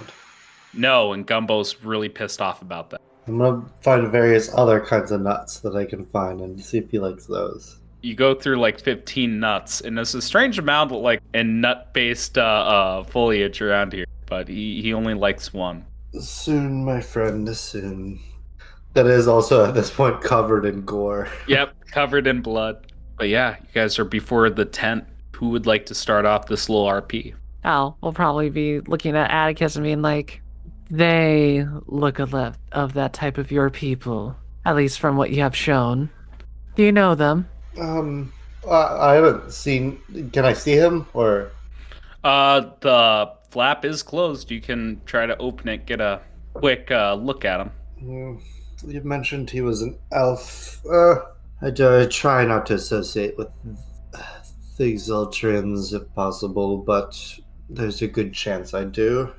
Then I think it's important to communicate with them and figure out what they know. And then I'll send Rascal off to go check further. All right, I want to peek in and see if I do recognize him or not. Yeah, you see like short blonde hair. He's tied up. His teeth are regrowing, and you know this person as Galborn Exultria. He's obviously Exultrians are related. Friend is a strong term, but a close associate to Thimrath specifically, even in the family. Like they come in pairs. Well, he did break some of the rules, apparently. He's torturing one of his former friends, I'm assuming. I assume it's because they don't no longer follow the rules, or they're no longer the same person. Yeah, taking a closer look, you see that he has no feet. There's caps at the like metal caps that were melded onto his skin. I'll go into the room and maybe untie him, or I'm assuming he's tied up. Yeah, he's tied up. I mean, Sierra would start patching him up as best they can. Yeah, you guys enter into the room, and the moment he sees Atticus, he's like, Billingsley! Help me, that crazy bastard, he... And you just see, like, blood coming out of his mouth as he begins to cough from excitement. Yes, we'll take care of you. Oh, gods, thank the gods. But I think you've got a little bit of explaining to do. Yes, I do. Please, just get me out of these binds. Do the houses know you're here? And he dunks his head a little bit, and he just says, not the houses per se, but a handful of people that have splintered off from the houses. Are they all here, or...? No, they're spread out. They were enticed by Thimrath's words, as was I, and we fell under the banner of Gehenna. We were following the lead of the Genassis. He said that something big was going to happen, and we could have a big part in it. He promised us so much, Atticus, and he looks down at his feet, but took away much more. Well, you did play a big part in it. That part, and that part, and that part. Patching his feet. You open it up, and you just see like a black ooze begin to come out. It looks like a sort of poison. Lesser restoration, lesser restoration, lesser restoration, lesser restoration. Yeah, and it works right on dot. Take off that spell slot. Like, I don't need to burn a spell slot. Oh, really? That's a freebie. Oh, that's really fucking cool. Perks of So- level 9 alchemist. Nice. So like Restoration. flavor it up for me. Basically, Atticus, this might not be the coolest thing to see, but basically you see Sierra not put like any bandages or anything on their hand. It is simply put their hand that just seems to be pulsing with fire right into the wound. But instead of looking being painful, it looks painful. But to this person, it feels very nice and relaxing as this hand just starts to, kill whatever poisoned their feet. Oh hell yeah! Like a parasite fall out and die. It has like strangely enough, it has the qualities of being elemental in nature. Like it looks like it's made out of water, and it has the shape of a centipede. As it begins to lay on its back, it's what the fuck are the legs of a centipede called? Pincers. Legs. Yeah, just legs, nothing specific. Yeah, we see the legs begin to pull up towards the body as it begins to die. Also, his HPV is gone. HPV! Thank you. I think that cured my chlamydia. I'm so thankful. Don't need to know. Don't even care. Your feet are better now. Please don't tell me such things. Yeah, can you cure like something on the side of my leg? It kind of traveled up right in the taint. It's been bothering me for weeks. I can't cure imponisms. In college, I was called the human petri dish. That's good. I All have right. the solution for this. Produce flame. Yeah. All right. Atticus, what the hell were you saying? I was just saying that he needs to. So tell me, what drove you away? I mean, the houses have taken care of everything for your lives for hundreds of years. What drove you away? It was the promise that we'd be conquerors, we'd be gods. He promised us everything, more than what the houses could provide. He said we'd be lying among sheep, and if we didn't take this chance, if we didn't side with him, we would be the sheep. I'm just gonna turn to the others and be like, Exaltians aren't typically known for their intelligence. So you thought that this would just happen and Latida become gods, and that wasn't... You didn't even question this? We seen it firsthand. The storms, the calamities. Brother, they guided them. Imagine the wars where you kill your opponent and raise them on your side. And his eyes begin to widen, gloss over. This is the forces of nature we're talking about. Can't even comprehend real power. I think that you need to learn some things when we get back that I'll show you. But in the meantime, how do we get rid of Themrith? Well, and he just listens, doesn't hear the combat. He might be too late. He might have just left already. Left to where? I don't know. I don't know. And I think he looks down and says, we were supposed to get a message from the Genasi. A letter from a commander. No, a feather, I should say, but I haven't seen any birds. I don't know. What about Cassius? How long has he been here? He was here, yes, about a month and a half ago before leaving. He did some strange things to the Genasi. I can't even begin to explain it. They became different. It was much more than being fearless. He did something to them. The Genasis, the ones born of fire could breathe like a dragon. The ones made of stone could cause earthquakes. The ones born of air could manifest storms and tornadoes. And the ones who get their teeth pulled out?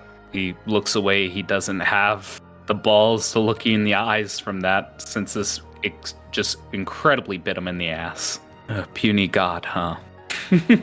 Yes, let's leave the god of feeling pain to his own devices. Unless you guys have some questions for him.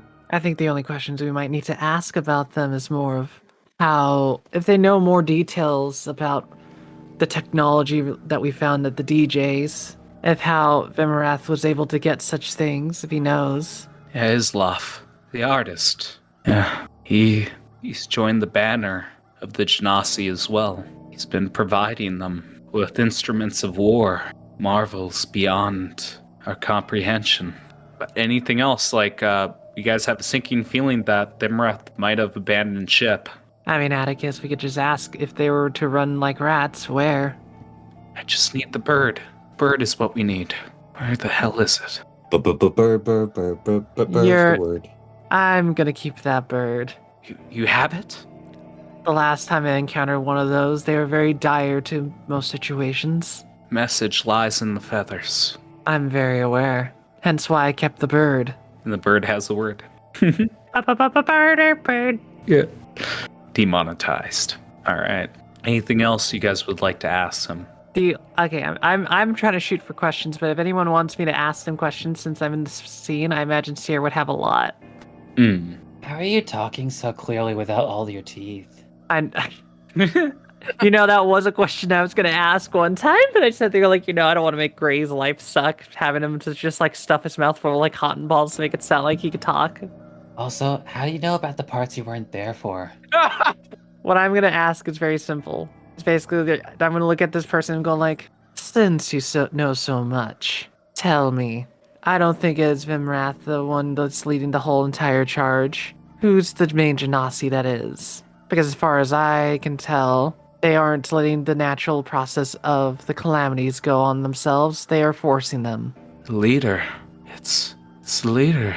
She leads the armies. It's Johanna the Fell. She leads the armies. She's been gathering and amassing every Genasi and all the ones she's created. The farther she travels, the more arms she has at her side. Each force she vanquishes, allies grows in numbers. So what I'm hearing is that they see themselves above the calamities. Instead of letting nature take its course, they force nature upon those that wish to fight against it and tarnishing the name further for Genasi. She leads a banner for giving rights back to the Genasi to show that they no longer need to be hunted. They no longer need to be scared. They can stand tall. While I find that admirable, it does not change the problem. It just simply brute forces for people to follow or not, making it far worse. Making it so that I imagine people would even further want to murder us all. He just looks down. Is there, any way to fix the problem that happened here? To fix a calamity? Well, I guess, how did you put it, little dude? Complete it?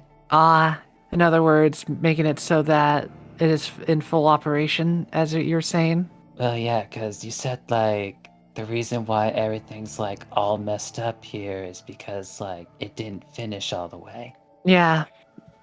In other words, to make it do its job, you have to let the calamity have full domain. No longer being bound by something else. They simply, what most people fear, run amok. Although in Happy's case, and I hopefully hope this is the case, bring joy by their own fruition. Yeah, and that's the strange part about this is that it is probably the first case you've seen this. The calamity doesn't really cover a negative emotion. That's usually how they're born. I think we'll need to further study things. Oh, wait, I think I understand. Looking to the others, I think we just, need to take all the rings away and get rid of them. Because I think, maybe the rings are the reason why it's not completing. Because, if Happy's not, in full control or whatever, because some other people can be doing it with those rings, then I think it makes sense that we just get rid of that problem, and then things will go back to how they should be. It will be the more natural approach since, and this is the best way I explain why I'm disturbed by what this man has said. Calamities don't usually follow, they live on their own. In fact, once fully released, they are a force of nature. They are a grander scale of things. But as we saw with Happy here, while they were grand, they were not able to do things naturally, such as, Genasi here that are not really Genasi, but in between, fails. Genasis that have been born, but not fully, such as the mother that sadly passed with her child. It is causing more harm for them to be chained than released. Because Just to interject for a second, Eddie, like, you're kind of following track, but when she mentioned a mother, you don't. What the fuck is she talking about? the main thing why I mentioned this is because, and looks to this person, I hope you understand that once you chain a calamity, they can't do their job of rebirth. They simply just kill. There is no rebirth of Genasi fully, unless manipulated in other ways. But in this case, kind of pointing to like, and I hate to point to Hetty and the like ghostly figures, this is not Genasi. These are simply beings that have been sacrificed to fuel the engine of hatred. This isn't the way. This is waste of life, not a recycle of life. Even further proves that Seer is correct, since this is a atrocity to what happened to Genasi, because basically they don't care if the Genasi are being born. They just have an agenda to push forward, since many of the Genasi that were born were incomplete and, more importantly, but not actually able to live. It's basically a Genasi died to create an undead, army. Or in this case, with like all the Femirath, like Genasi that were running about, they don't even realize that, these people that turn into these things are dead, in a sense. In between in a horrible state of in between living and dying, basically. So the Rebirth Bastion is a big, giant lie. You must let the calamity run on their own, not control them, or else bad things happen. No one gets what they want. To simplify it, basically.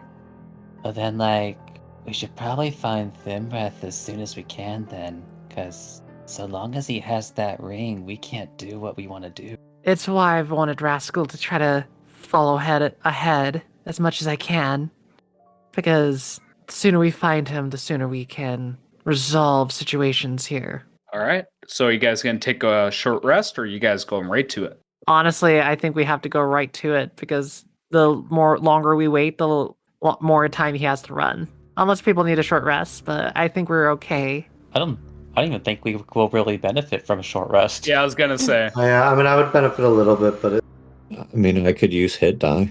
Yeah. Do we know how far this Rebirth Bastion branches out to? How far it goes? That's a good question. Also, I should fix I'll just fix Mavet by a healer's kit. Yeah. Yep. And that is a question I will not answer, but it's a good question to ask around. Because to your knowledge, this is the first time you guys heard of the name of this organization.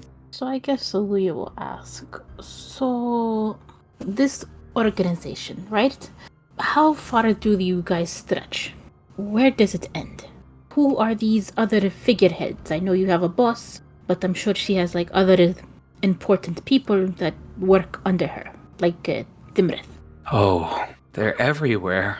Wherever there's a storm, wherever there's a calamity, whether it's in the deepest parts of the ocean, killing Triton, or up in the mountains, slaying giants, they're everywhere.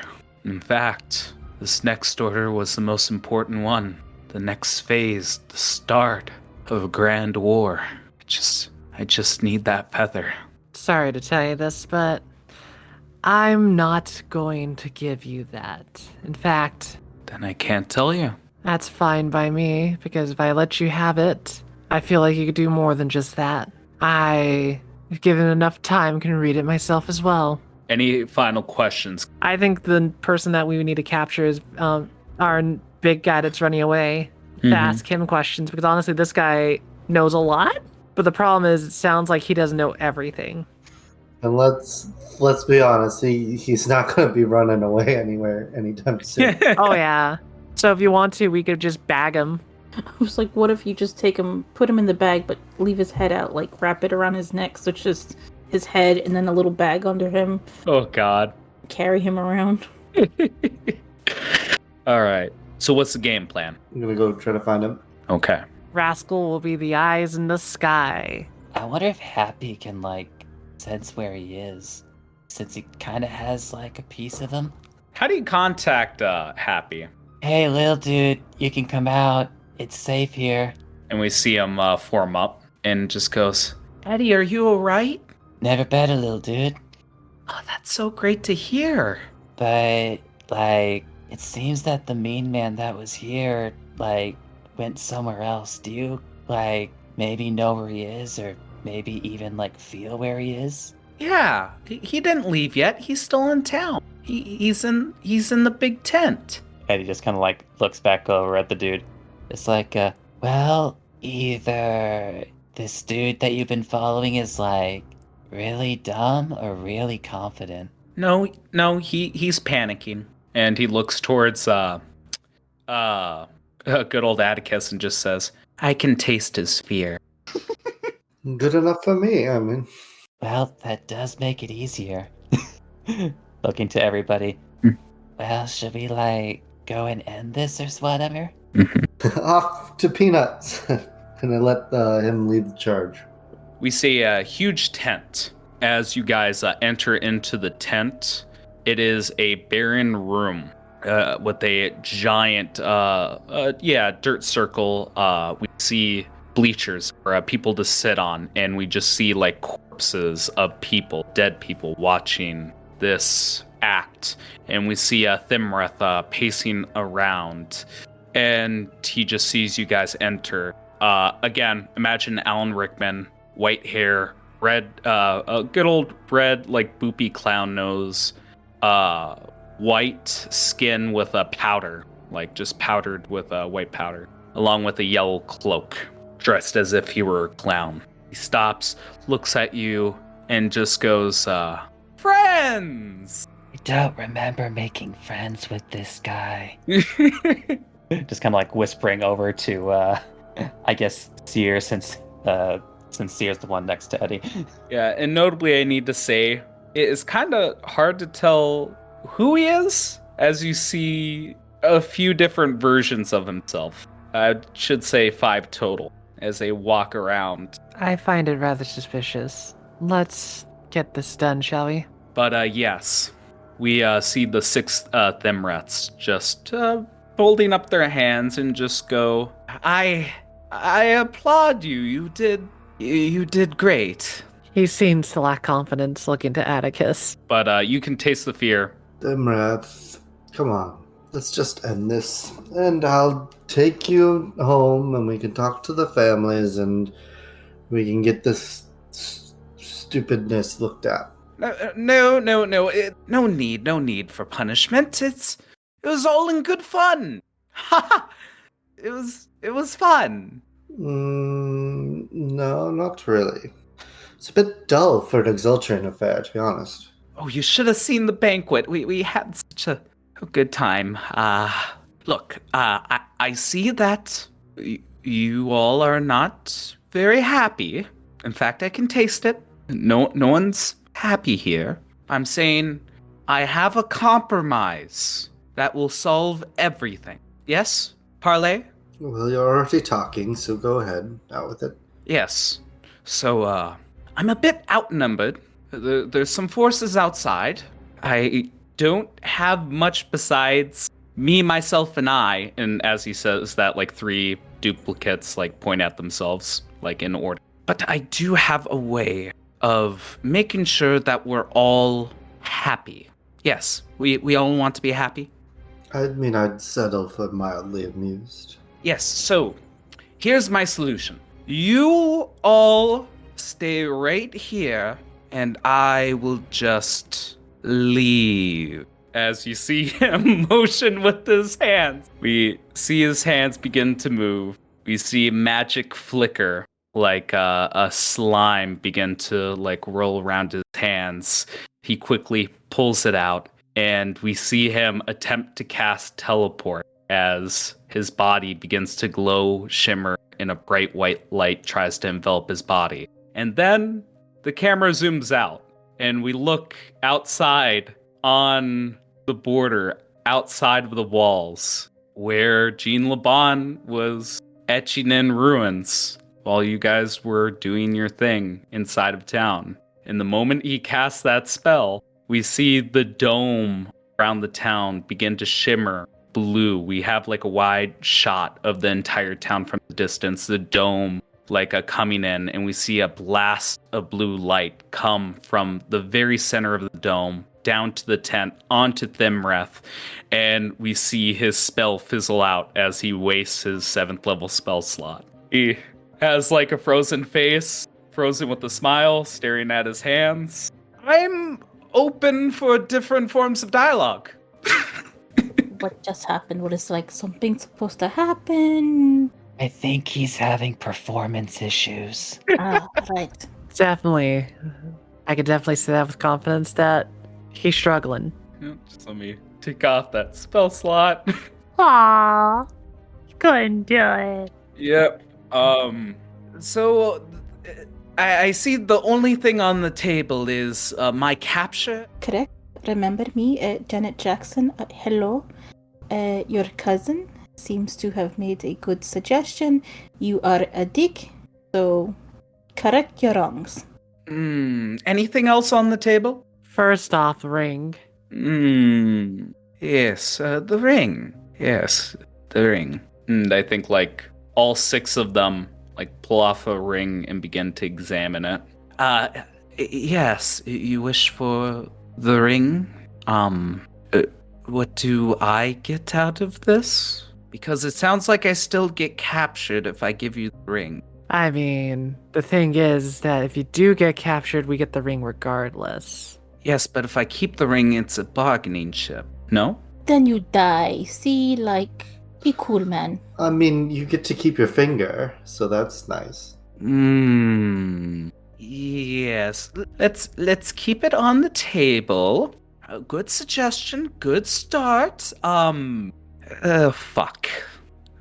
Fuck. And he's just like looking around, trying to figure out what he can do. Your options are limited, so... I don't like my options, to be perfectly I'm frank. confused. Are we fucking now? No. I don't like where this is going. Not in this case, Eddie, but basically, here are your options. Simple as that. Don't think of other options outside of what you can know from this.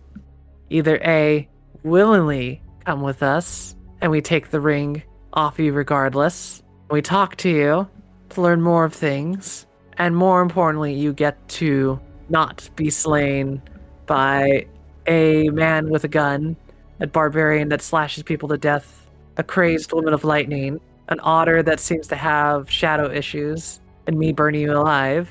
Or I B, thought I was running a circus. or B, stay where you are and we just, do what we wish on you. I don't consent. Well, let's wrap it up. We're done we here. gotta go home. Well, I guess fucking's off the table. Then, if you do not consent, I hate to tell you this, but we weren't asking. So, I don't wish to have harsh language as this, but your consent does not matter in this situation. All right. Are you guys going to initiate combat then? It's like we at House Common Blood heavily encourage that our audience members always ask for consent. But not in this scenario. The sexiest thing you could ever do with someone is consent. In this case, though, well, consent's not needed. Okay. Need consent. Unless it deals with murder, then that's okay. I think everybody's goals is to capture him alive. Is that consent or we murder him? I think I've made it clear enough that Atticus believes that he cannot kill him. Like, he is not allowed to kill him. Okay, then definitely capturing is the main option. Okay. Capturing is the option. But yes, we can start off with initiative just going, yes, it looks like negotiations were never on the table. Let's begin. And we're going to start off with Mavet. Okay, well, I will. These are poles in the middle, right? Like the. Yeah, they're poles. The ceiling is about 45 feet up, and the walls are made of cloth. Okay, how far do the pole, or does the. Halfway up. So halfway of 45. Do the math for that. We'll say even 20, all right? Even 20 feet up. I will take the dash action and try to get up the pole as much as I can. That's 45. I'm at the top of the pole. So narrate this for me. So you go to the pole, you climb up, and you're going across the tightrope. Yep. Okay, I like that. And I will end my turn there. Okay. It is Thimrath's turn. And he just goes, I was really hoping to get away without a few mocks or so, but yes, this will do. So put this down really quick just for reference, but it does get everyone within the circle. And I'll tell you the spell that he tries to cast here. He uses healing word. But he's going to attempt Synaptic Static in that area. A target takes 8d6 damage. The save is, looking at my sheet, 17. It's already at the bottom, yeah. DC 17 intelligence save. So we see his hand cast over there, and we see an explosion overcome you guys. Aluya, Seer, Eddie. No, it's not, as I flash a genius Hetty. Oh, you do? Awesome. I would do that for Luya, but they failed. Yeah, but basically, it'd be a 17 exactly. All right. And let me roll the damage, 8d6. 36 damage, half. Honestly, was not expecting to make that save. Yeah. So it's gonna be full of surprises for us. Yeah. So 18 psychic damage to everyone that succeeded. Aluya, that's a full 36. And your target has metal thoughts for 1 minute. During that time, it rolls a d6, subtract number from all attack and ability checks. Tries to move 25 feet away, along with his images. And just for you guys' reference, the spell that he has around him is mirror image. We'll deal with that when he takes damage, but that's the end of his turn as we hear that dying laughter. Atticus, why the hell do you have 2 initiatives? You have the 16. Okay. So I'm going to move close. Atticus is going to kind of reach in his bag and pull out a different kind of ammunition that has, like, you can kind of see that it's coiled razor wire, as I'm going to cast Ensnaring Strike and load it up and then attack. Okay. 17 is a hit. All right. So does it hit? Doesn't he roll? No. Yes, he does. Yeah, thank you. I just got done with initiative. I'll put it in the chat. So you must roll 2 or higher to change the attacks. Yeah, so duplicate is gone. And I'll get rid of that. Change it from 5 to 4. I'll do my other attack. 26. 26. Do another one. Yep. And that's another one gone, so I think he's down to 3. All right, and so then I moved as close as I could, and that'll be the end. Flavor this up for me. So you hit 2 of his clones. We're back to regular mirror image and how it operates. Atticus is just gonna kind of leap off the stand and kind of just visibly annoyed is gonna sprint at him and shoot. And I imagine like all of them are looking kind of surprised as 2 of them just take a bullet straight to the head. All right, we're going to Hetty. What does Hetty do? So, well, Hetty can't go particularly far. So at the very least, going to start moving. Yeah, we see him just lumbering up. Yeah, so I think Hetty, for the time being, is going to just have to use their dash to move to a more workable location, and that'll have to be the end of Hetty's turn. All right, Aluya, it's your turn. If you're talking, we can't hear you. I'll just move a smidge. Just a smidge? Yeah, just a smidge. He gave it, so I shall give it back. I'm going to cast Fireball. But... Fireball? Fireball. Oh, Jesus. And I'm going to transmute it into acid. This will be 4th level. Okay. You know what? No. Let's change this up. Because why not? Let's go big.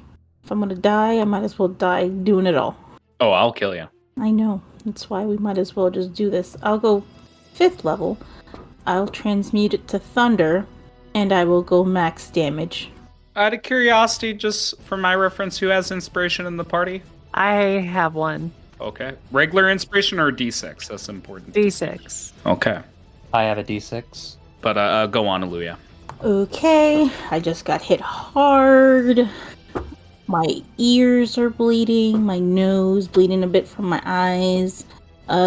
what I will do is kind of try and focus in on myself and point out from my spear. You see this small ball of fire, but all the flames kind of fizzle out and the ash falls down. It's just this ball of swirling winds, and I point it out and kind of shoot it out, really, and it just gets bigger and bigger and bigger until it hits him. Okay, fireball. Thunderball.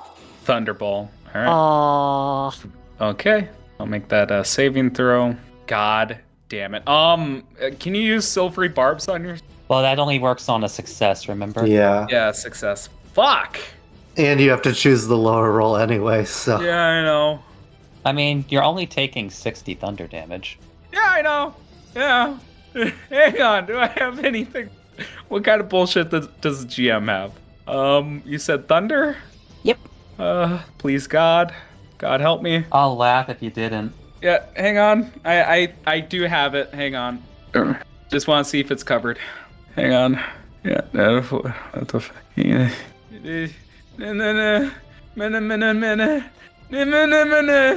said thunder? Was that the element you said? She said thunder. Okay. Reaction. Absorb elements on that shit. Oh, fucking hell.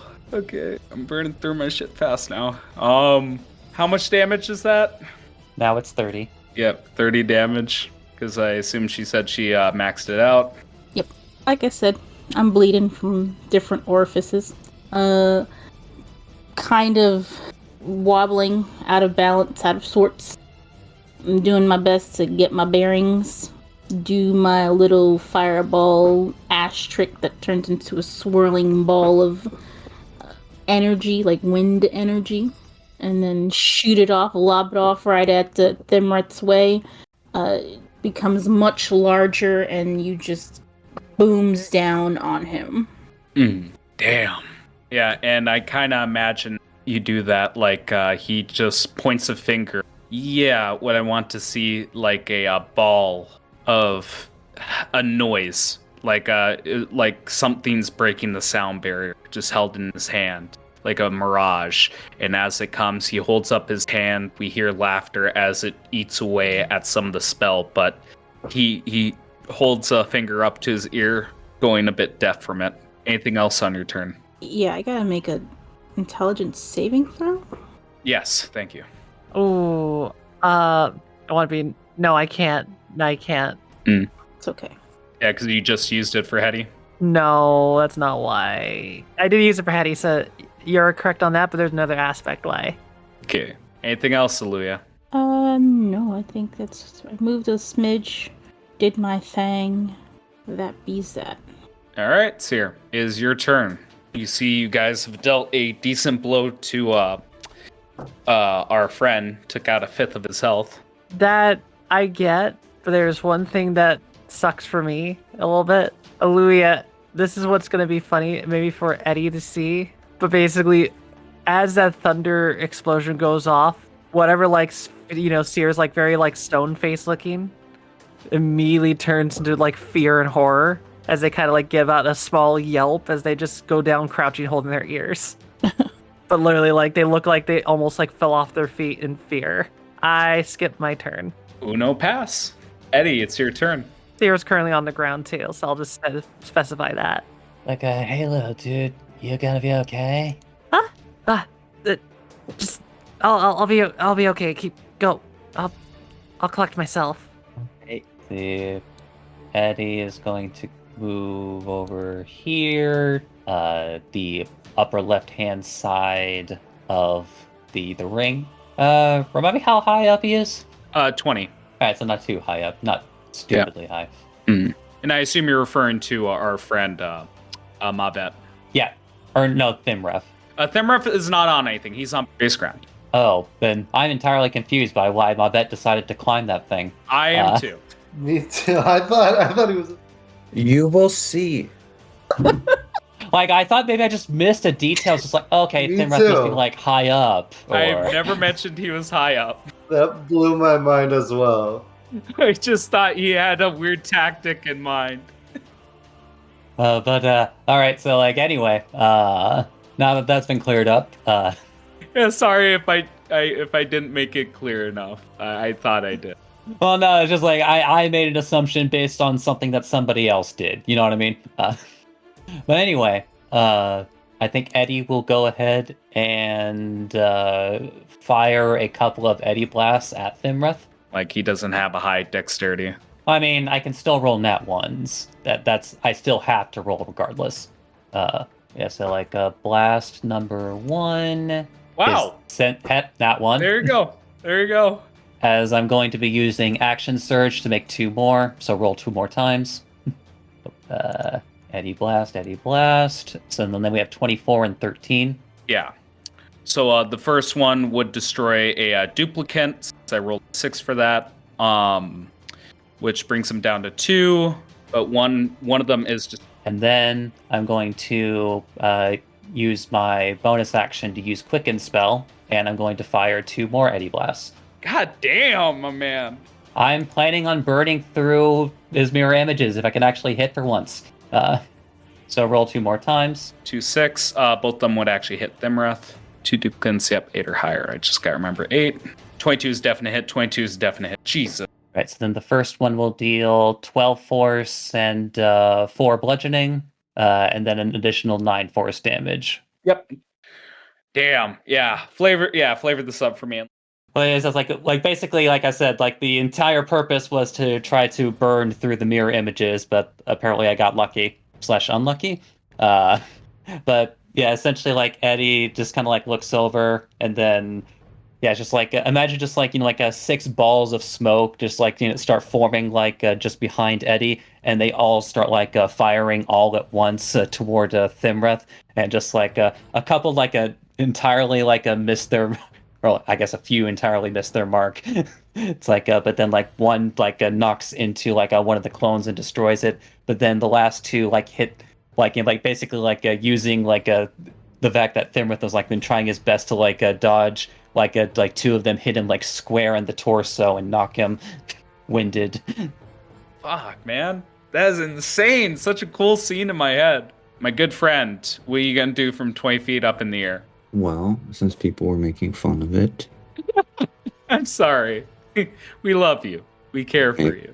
I'm going to move 40 feet to, I think that gets me on the other post.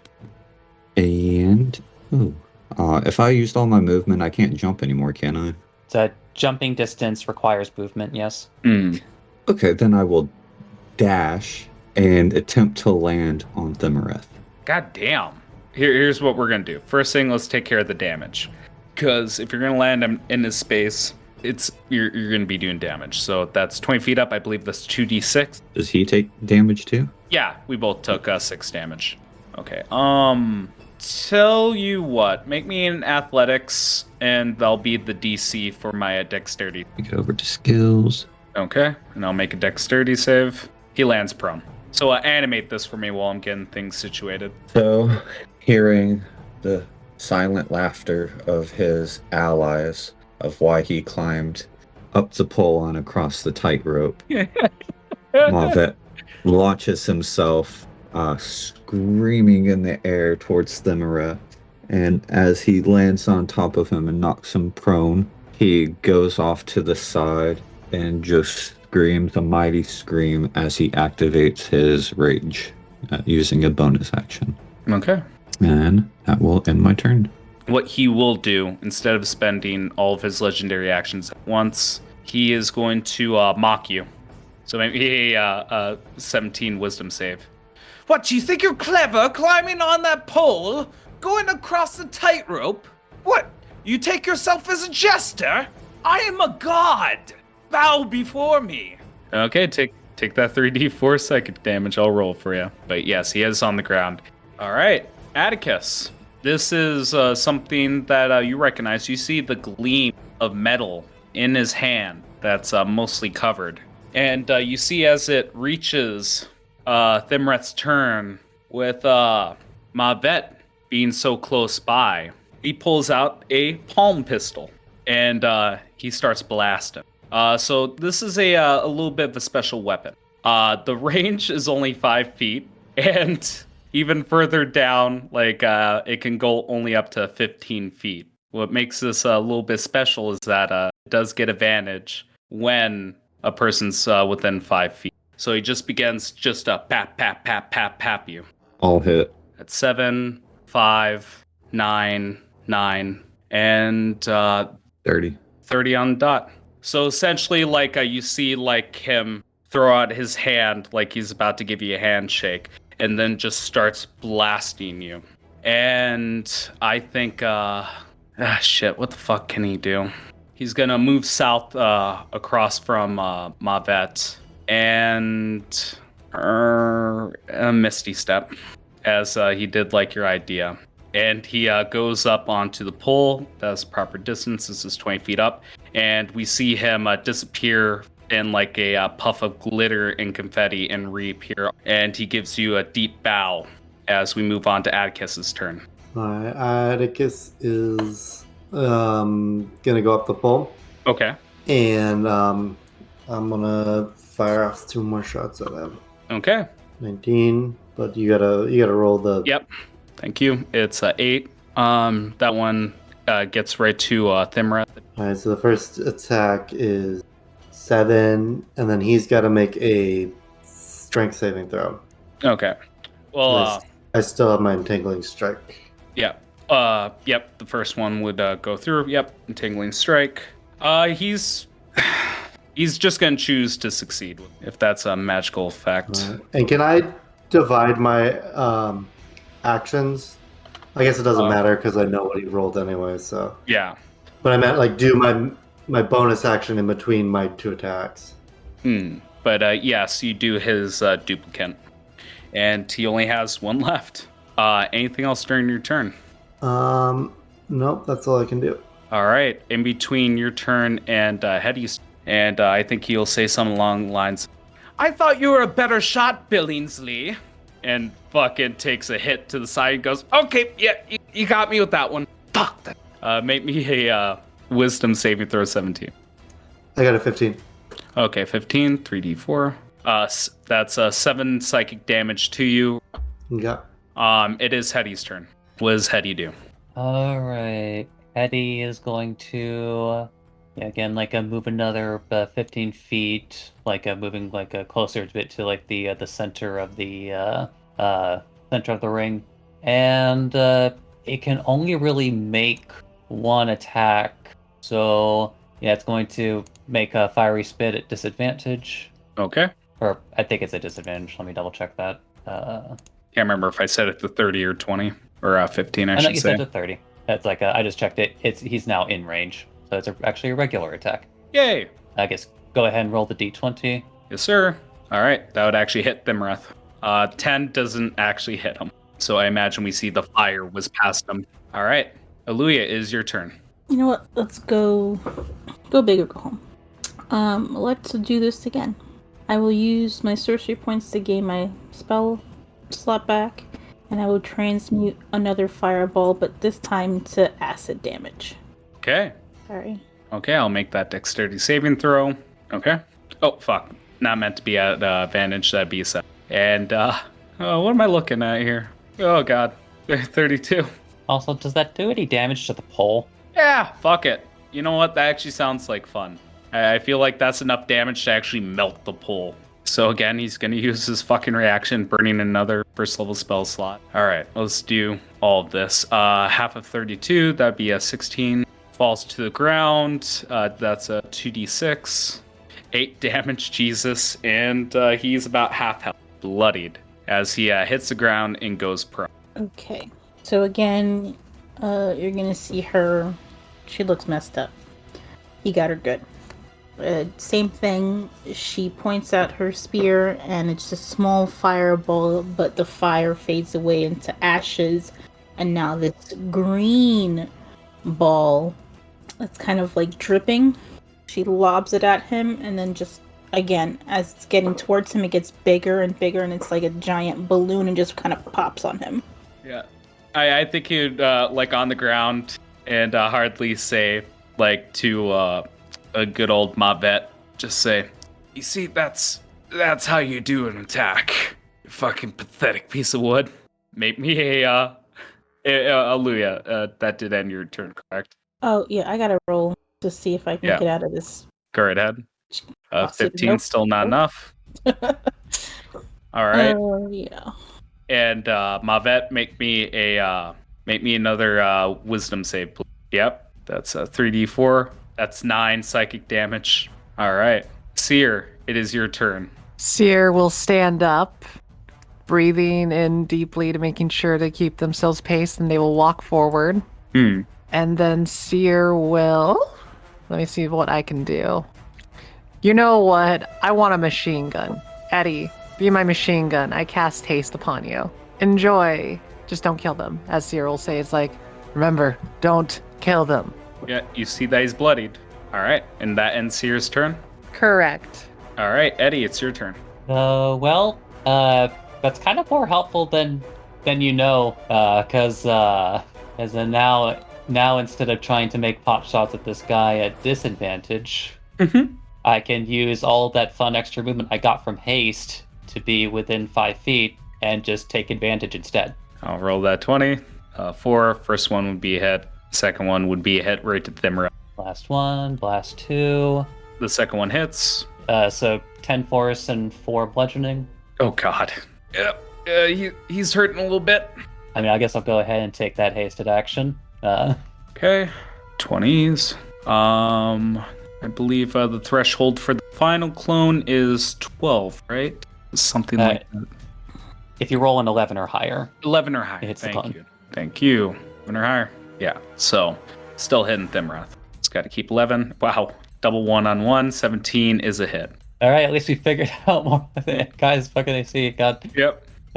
9 force. Yep. 9 force. Still a little annoyed that clone is holding on. And then actually, I'll use my bonus action to, since, we're kind of at that point, I'll just go ahead and take a smoke break. There you go. Anything else on your turn? I'm going to have like Smokey Eddie move closer, but I'll take care of that as the turns are moving. Okay. Thank you. In between yours and Mavet's turn, Thimrath will use his last legendary action.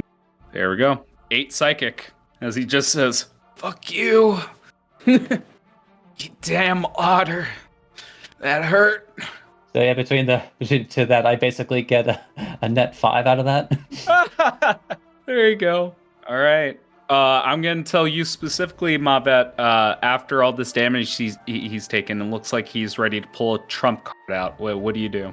Well, in that case, I reach into the back of my spine and I pull out a red flower to put on top of my head. Okay. And what's this flavor for? Oh, you said he's pulling a trump card. Oh, there you go. I hate you. So I'll move up to him. You said he's bloodied? Way past bloodied now. So I will make a bite on him. I forgot to say that I changed to a muzzle when I did my rage. Yeah, I believe it'd be a straight throw now because you have advantage because prone, but disadvantage on the first attack. Mm-hmm. Wow. Yeah, 21's a hit. Plus 2, so 11. 11. Got you. Okay, and then for my second attack, I will do an unarmed strike, non-lethal, Okay. just in case. Nat 20. Oh, God. Yes. So Go that right would ahead. just be 8 damage. Okay. Yeah, you're bringing him down. Does rage get applied to unarmed strikes? It does. Okay, so that would be 12 damage. Okay. It's 2 on both. All right. There we go. Yeah, he's getting there. Like, he's... It looks like after one more round of this kind of brutality, and he's fucked. Now I just got to see about this because I do have the dual weapon, but no, because I want to use my fist. So yeah, that would end my turn. Okay. That ends your turn. Yep. Okay, my heart's beating a little bit. I just need to figure out who does... Okay, first of all, gonna get up, spend 15 feet of movement. Get up.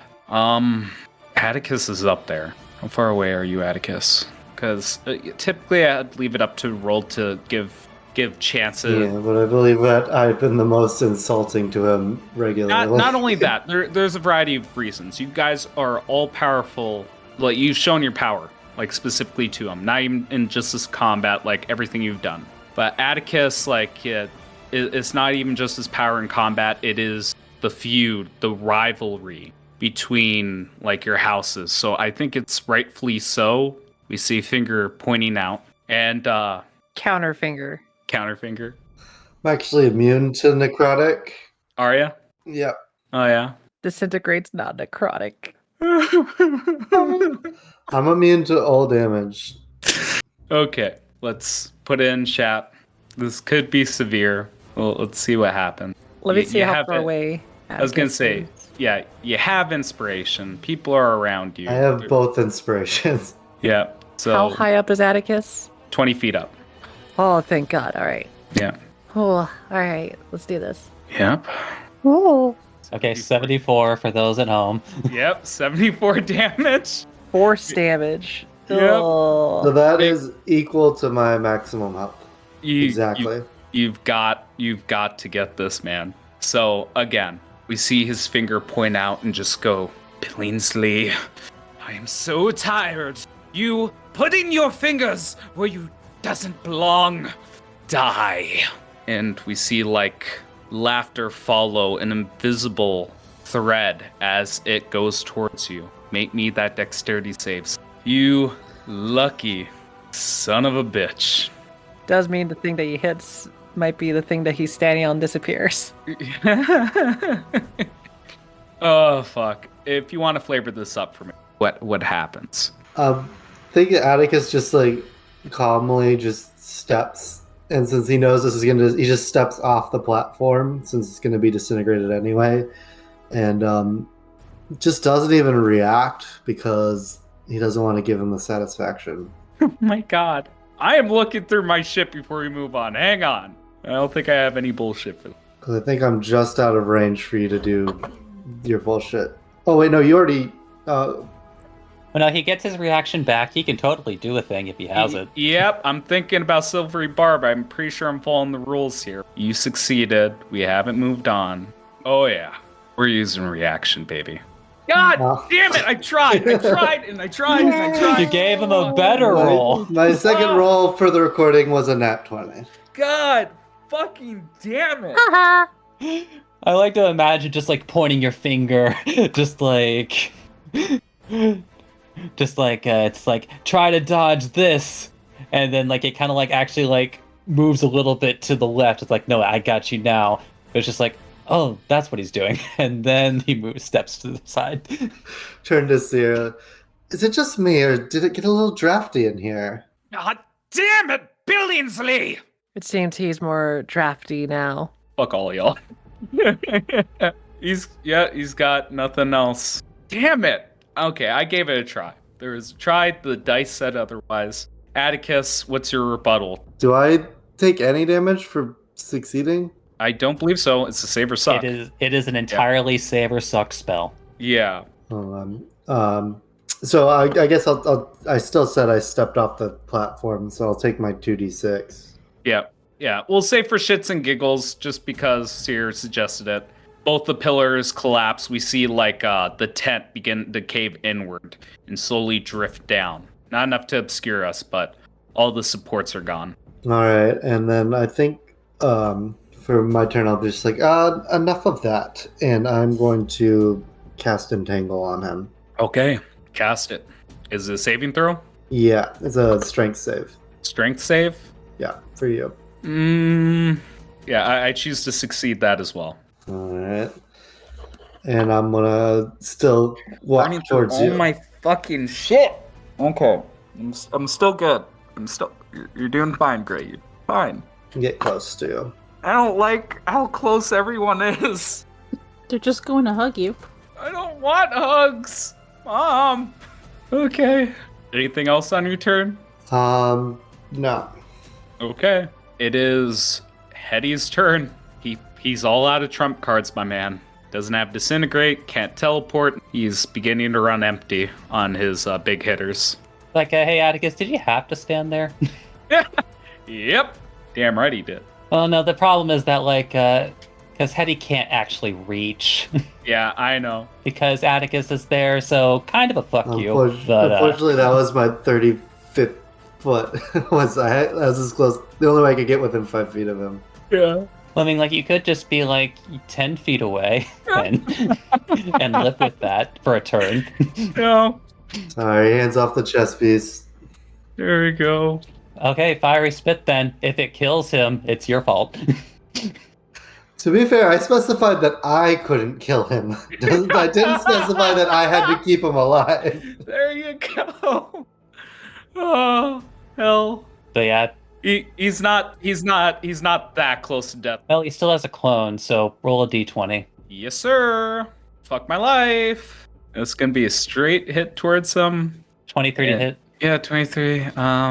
Yeah, that's a hit. I'm kind of imagining that this last clone is just like kind of poorly made, which is why it's not fooling anyone. Yeah, for 9 fire damage and It's like it was drawn by a child. That's what the last clone looks like. I think that's everything Hetty can do. All right. yeah, that's all that can be done. Hallelujah. It looks like you guys have the upper hand. Don't want to kill him. How bad is he looking? Third of his health. How is everyone else looking? Does anyone else need to pick me up? I'm looking pretty rough. Okay. I will 4th level healing word Mavet. Okay. Wow, that was a really bad roll. Yep. Anything else on your turn? Air swirls around me and I kind of focus and push it out towards Mavet and it all swirls around Mavet for 9 healing points. And dear goodness, please let me pass this stupid thing. Come on, you can get it. 17 or higher. 9. Nah. Okay. Okay. So at the in between turns, seeing that you're healing, he gives you like a finger tut tut, just waving it around. Just goes, no, we can't have any of that around here. Very simple. There's an aurora around him, 30 feet, and anyone within it cannot regain health. That goes on to Seer.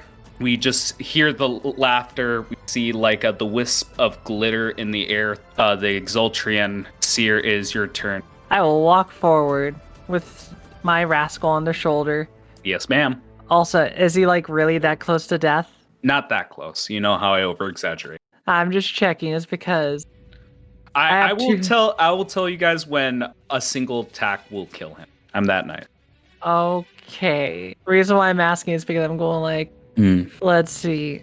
Does he use an arcane focus or anything of that sort? Out of curiosity. I'm thinking like a clown horn off the top of my head. You know what I mean? Like Yeah, especially because that's kind of his theme. Yeah. He has a clown horn. So you're gonna try to disarm him? I mean, don't want to straight out kill him. Yeah. But yeah, I would allow that. Like, taking away the focus. All right, 2nd level spell. Mm-hmm. What are you gonna use? Okay. Melt Sass's arrow. Well, I just got a 6. Yeah, there you go. A 22. Yeah, 22. Let's see. It's not even worth doing. He can't make it. So, like, animate this for me. So, Seer seeing him being very difficult, but also to try to kill people right off the bat. For most of the time, they can't really do much like the rest of the group, so they've been just trying to analyze them. And once they see where the spells they invoke come from, what tools they use, they aim for the hand that he uses for the spell casting, which is his horn. Honk honk. As I shoot at it to melt the horn. Oh, Jesus.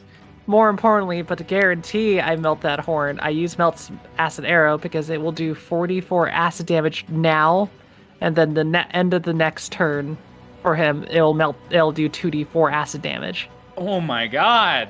Give me that fucking spell description. Hang on.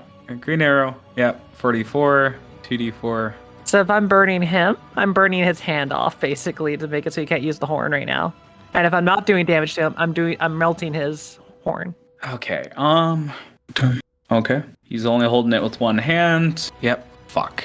Doesn't matter. That's a tough one.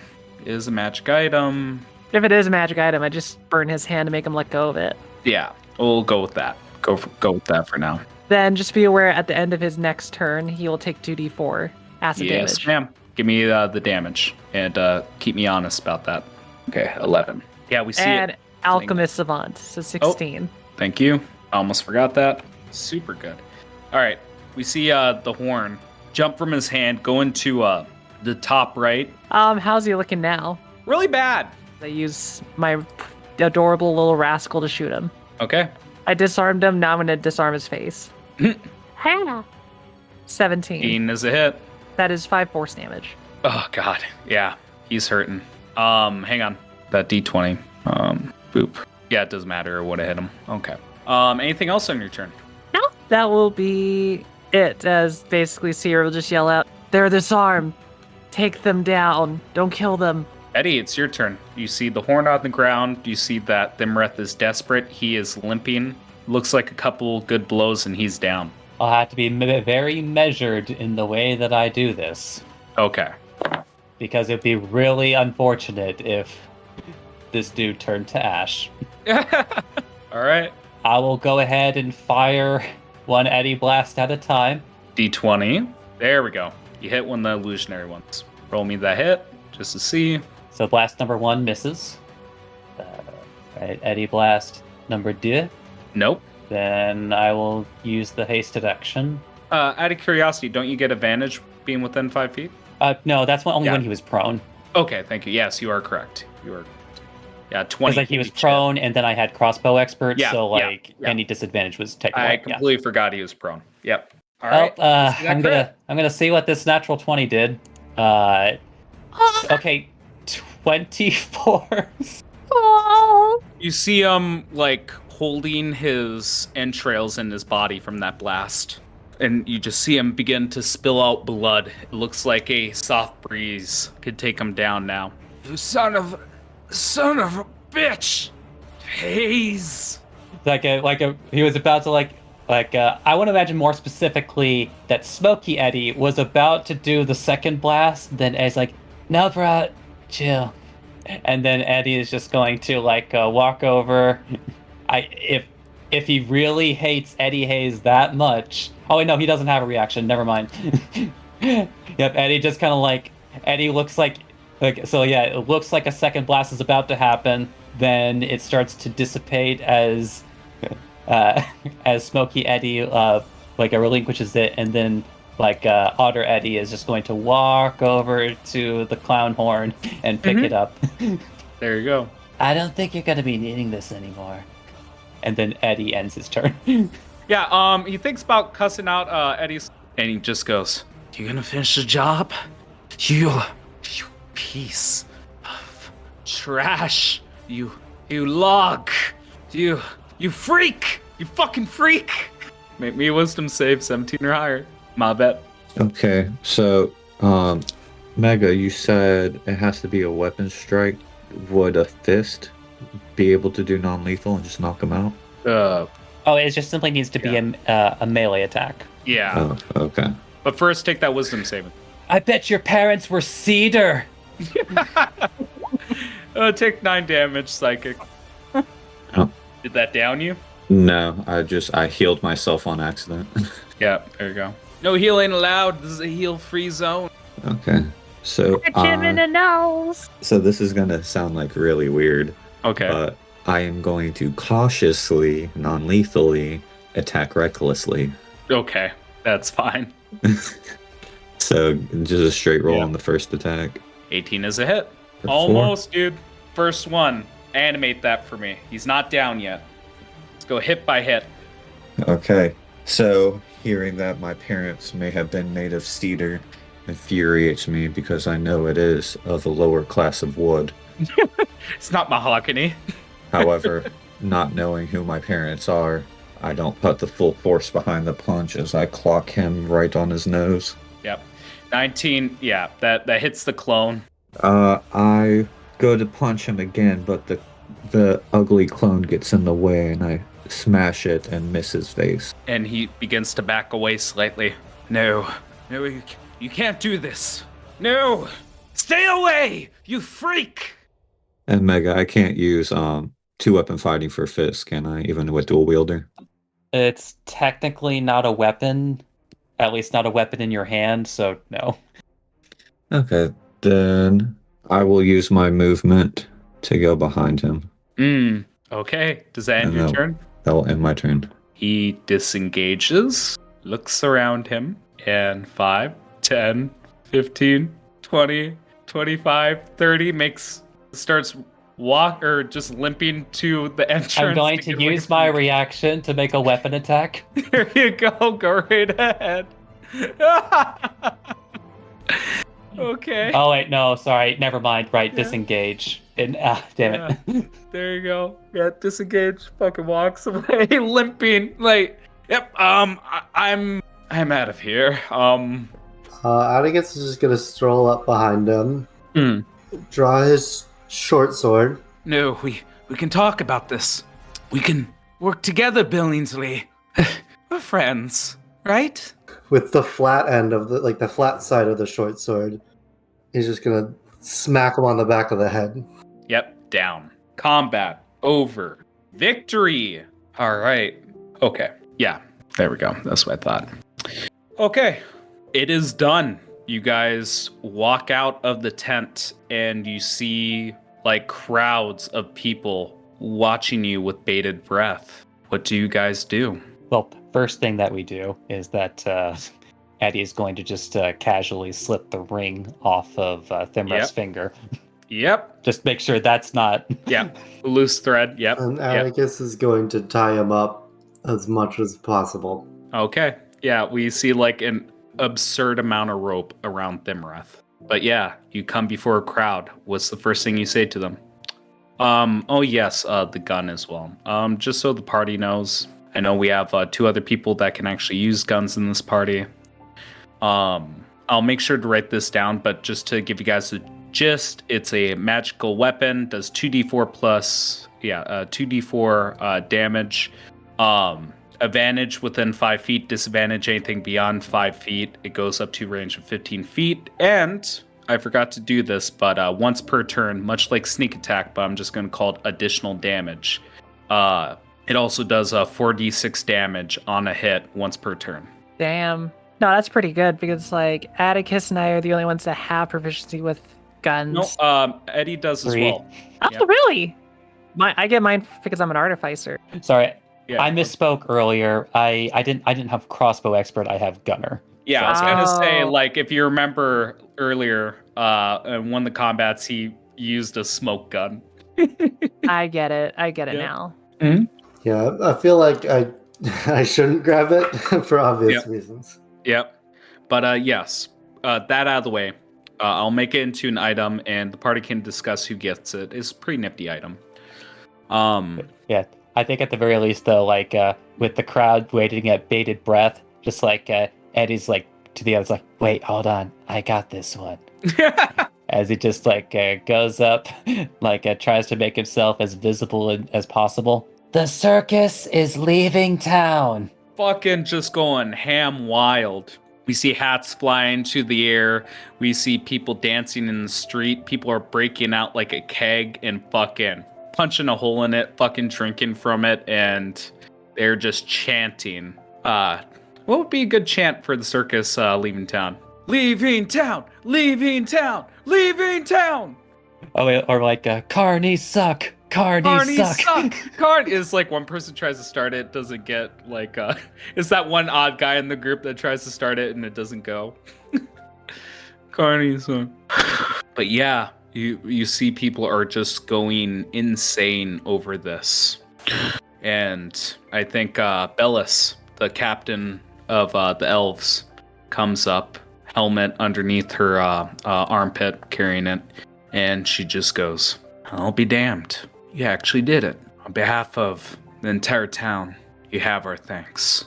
So, well, we did what we said we'd do. And I think happy forms around you and just tugs at your pant leg. And I think he might start off by saying, Is it really over?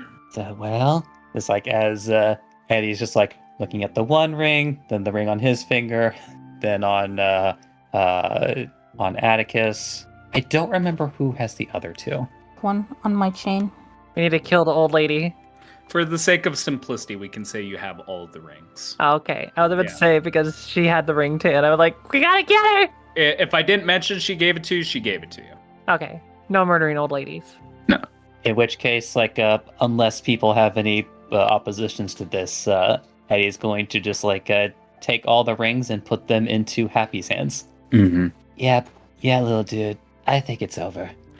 And they begin to dissolve in his hand until it becomes nothing but a black goo that just plops onto the ground. And you see the moment it sprinkles onto the ground, with each sprinkle, there is a wave that goes across the ground, people get unsteady. It's almost like a small ripple onto the earth itself. And as it does, we follow the ripple, and the architecture of the town becomes more refined. We see the green district that was made of shacks begin to take on a Gothic architecture. We follow along to the red district, and we see buildings made of stone, no longer made of wood.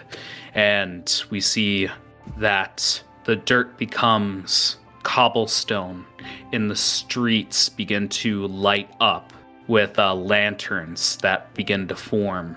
And we see the gates that were closed begin to ricket and open as something has changed. And I think, as everyone's attention goes towards the ripple following it, you guys look back and you see Happy as no longer a old man and child. In fact, you don't see him, period. As he disappears, you feel happy that this happened. To you, Seer, you feel as if this change is unnatural. Actually, no, unnatural is a bad word to use. It is completely natural. It's just something you haven't seen before. You feel everyone begin to feel elevated. No longer is it feeding off of happiness, but providing it in this town. I think, a sentient calamity, that doesn't quite fit it anymore. I think, this might be a godsend to this community. It's a new little term to think about, a godsend, as everyone feels more happy. In other words, in the way Seer can understand it, the calamity is making everybody reflect how they are, like Seer is at their home. Mm-hmm. Does gravity reverse because gravity goes weird? I'm joking. No. People start floating away. No. But unfortunately, the sky still does look black with the blinking eye of Giuliano. Whatever damage happened to this region looks irreversible, but this looks like a small haven away from the famine in the barren lands that has happened over the year. In fact, you probably actually see meadows begin to blossom nearby as Happy begins to expand a little bit past its small town. They got bigger, Mm-hmm. said Seer to Eddie. Yeah, he's all kind of all grown up now, huh? And Eddie, you do feel a weight in your pocket. So Curious kind of puts his hand in it. You see a little knapsack. I shouldn't say knapsack, a coin purse in size with leather. And on the on the leather that you can use to tie up near the rim of it, there's a little letter that says, "I hope this makes you happy." And if you open it, it's filled with drugs. Looking at it, it's a familiar looking mushroom. All right. Quick question, DM. Whatever happened to Rory? We'll say he was in the combat with you guys. I just didn't want to add more people to the combat initiative, but he was fighting hand in hand with you guys. Okay, I didn't know if he left on his own. No. He did not ditch you guys. He was following suit. I would say he was probably actually helping Seer heal people and treat to wounds while you guys did your combat. Although, two other curiosities. I guess they're kind of related to each other. But what happened to all of the incomplete Genasi? Now, here's the strange part about that. Is as you look around, you no longer see puppets, you no longer see the corpses. You just see people with a grayish skin as they begin to look at their hands, look at their feet, and it looks like they've gained sentience. But the lingering part about this isn't what Happy did. It's what appears to be the influence of Eddie, as they seem to also be looking for something, like something's missing. You want to have a good time. I think one of them might even be asking, like, you might even overhear one of them just saying to another, "Hey, you think we can find some mindfuck around here?" Any other lingering questions? I don't think there's any other questions here except maybe. Oh, I guess I assume Hetty also dissolved in that way. Yeah, sorry.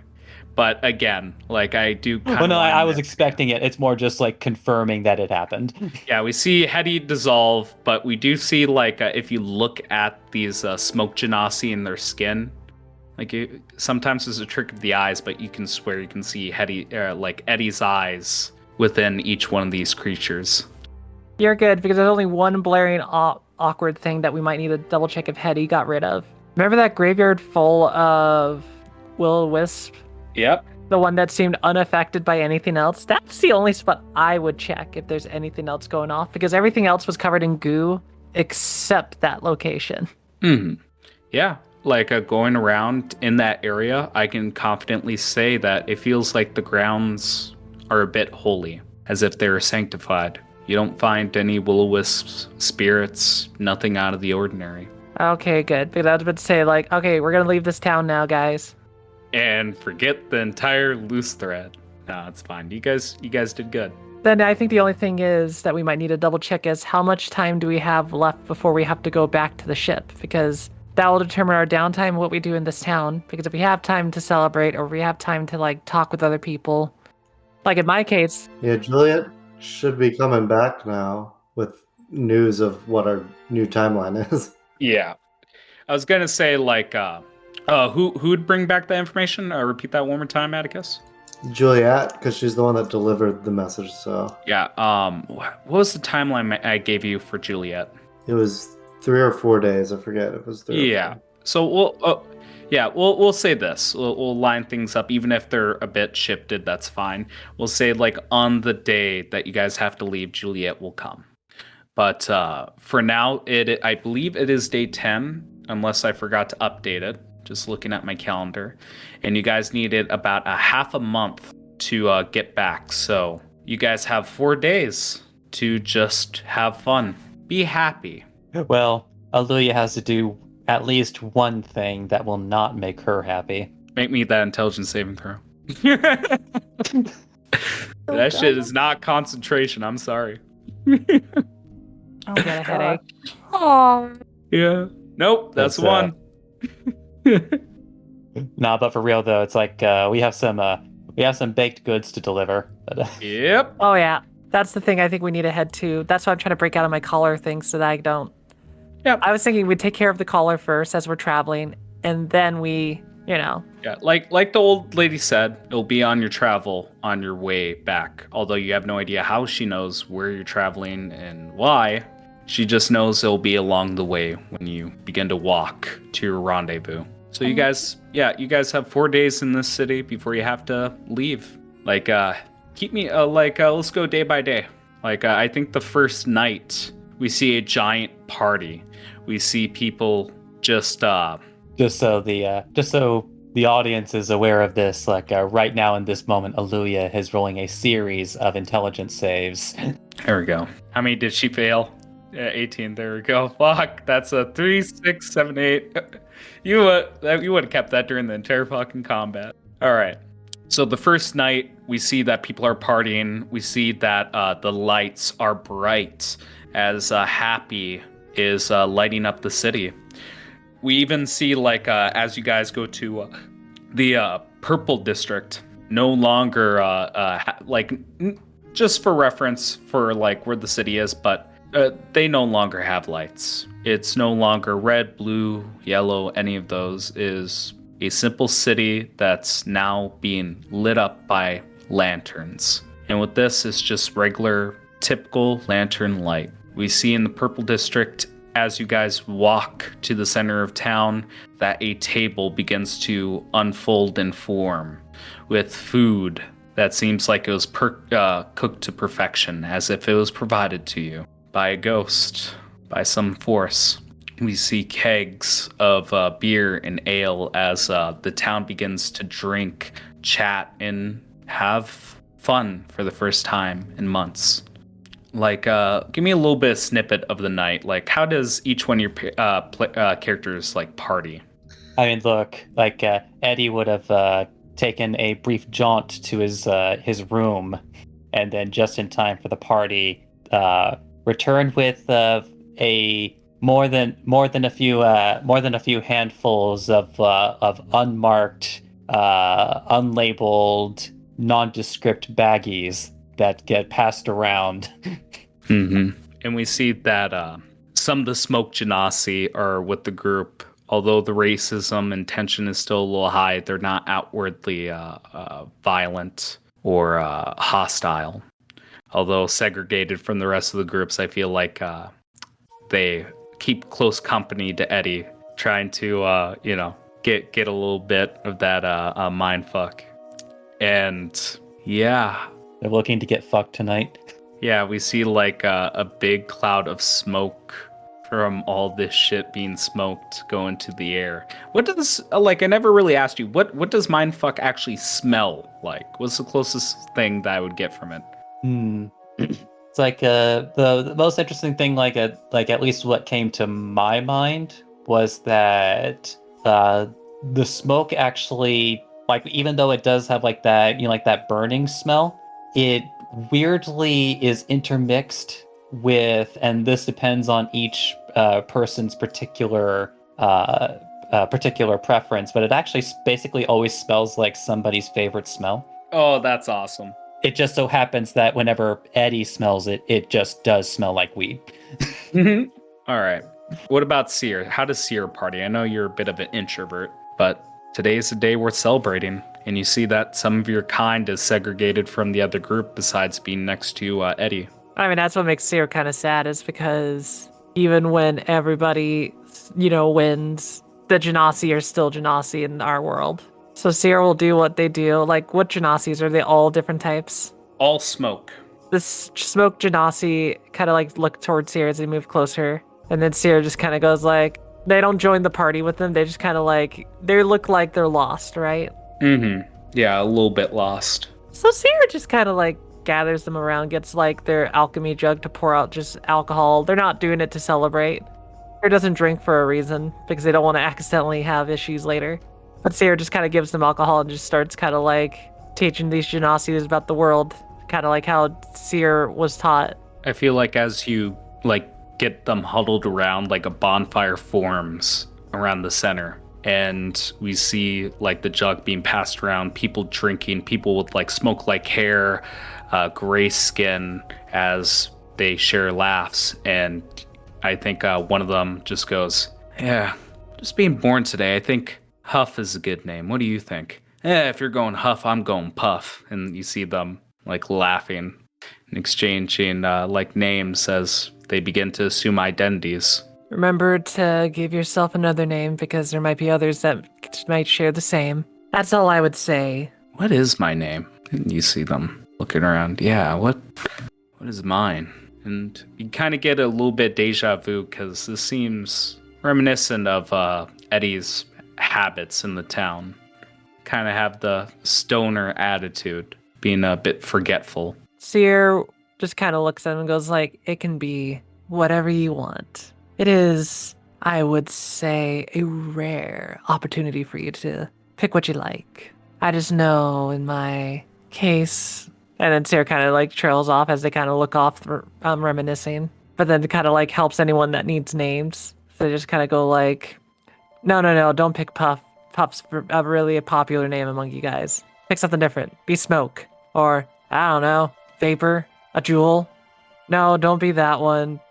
Don't name yourself Molly. That doesn't work. Why are they trying to name themselves Mary? I don't get it. I'll be Jane. I like that one. I'll be Mary. Whatever works for you. I'm not gonna judge. Yeah. Then I kind of want to imagine like we finish off with that word and the camera like pivots all the way to Aluya. What would Aluya be doing during this party? She's going to stab her spear into the ground and use it to drop it like it's hot. No. Drop it like it's hot. Drop it like it's hot. I think the air, the whole vibe of everything right now is kind of just reminding her of the festival back home and thankful to be out of this shitty situation. She's stuck with these shackles and this crime pinned against her. She will cut off a small locket of her hair and burn it and proclaim it to Aeolus as a gift to him. We see like Rory in the distance, like leaning against a pole, watching you with a little bit of a smirk, almost mimicking your prayer. I said that she will give her offering and think of home, and then she will. What does home smell like? Home, like the ocean. Home smells of this very kind of sweet-smelling pine from the azure forest. It's just comfort. We pivot and we see Mavet just wandering around the city, enjoying the new sights, probably asking questions to strange old ladies during this sequence. And finally, like as we move away from the party, move away from Mavet, where's Atticus? I feel like you can kind of still hear the party and see some of the lights from the distance, but Atticus is hauling his bound and gagged detainee as he's walking away. And as he approaches the edge of the city where there's the pit, you see him kind of begin to shift down as he turns into a cave badger and just grabs Themrith and drags him under the ground. We see a look of horror in his eyes as you do so. And does the hole reform or does it stay open?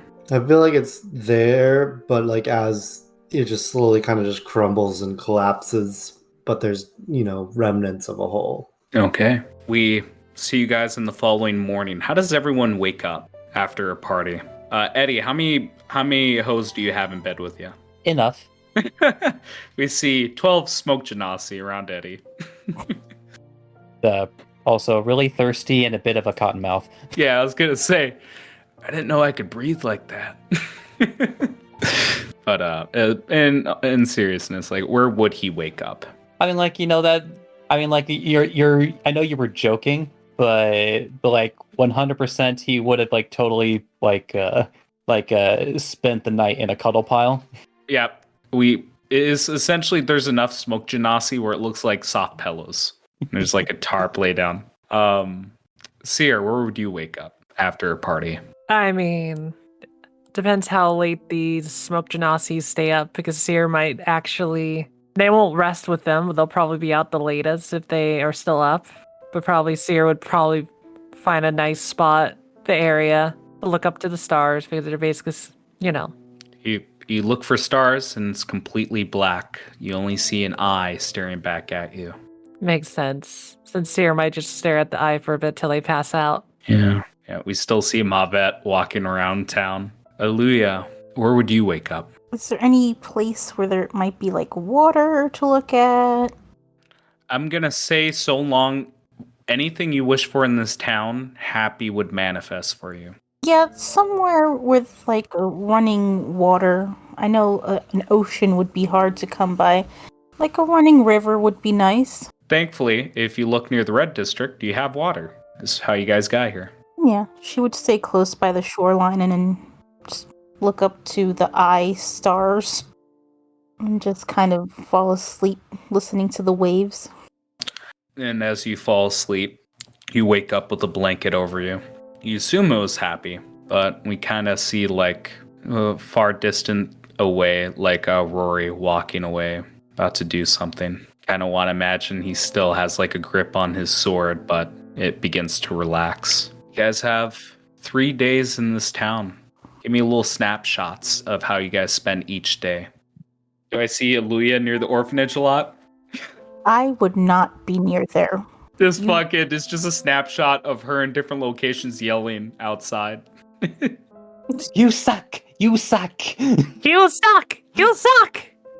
Find some dog shit, put it in a bag, Like, light it on fire, knock on the door, and run. oh, what's this? Oh no! Fucking stomps on it. Oh!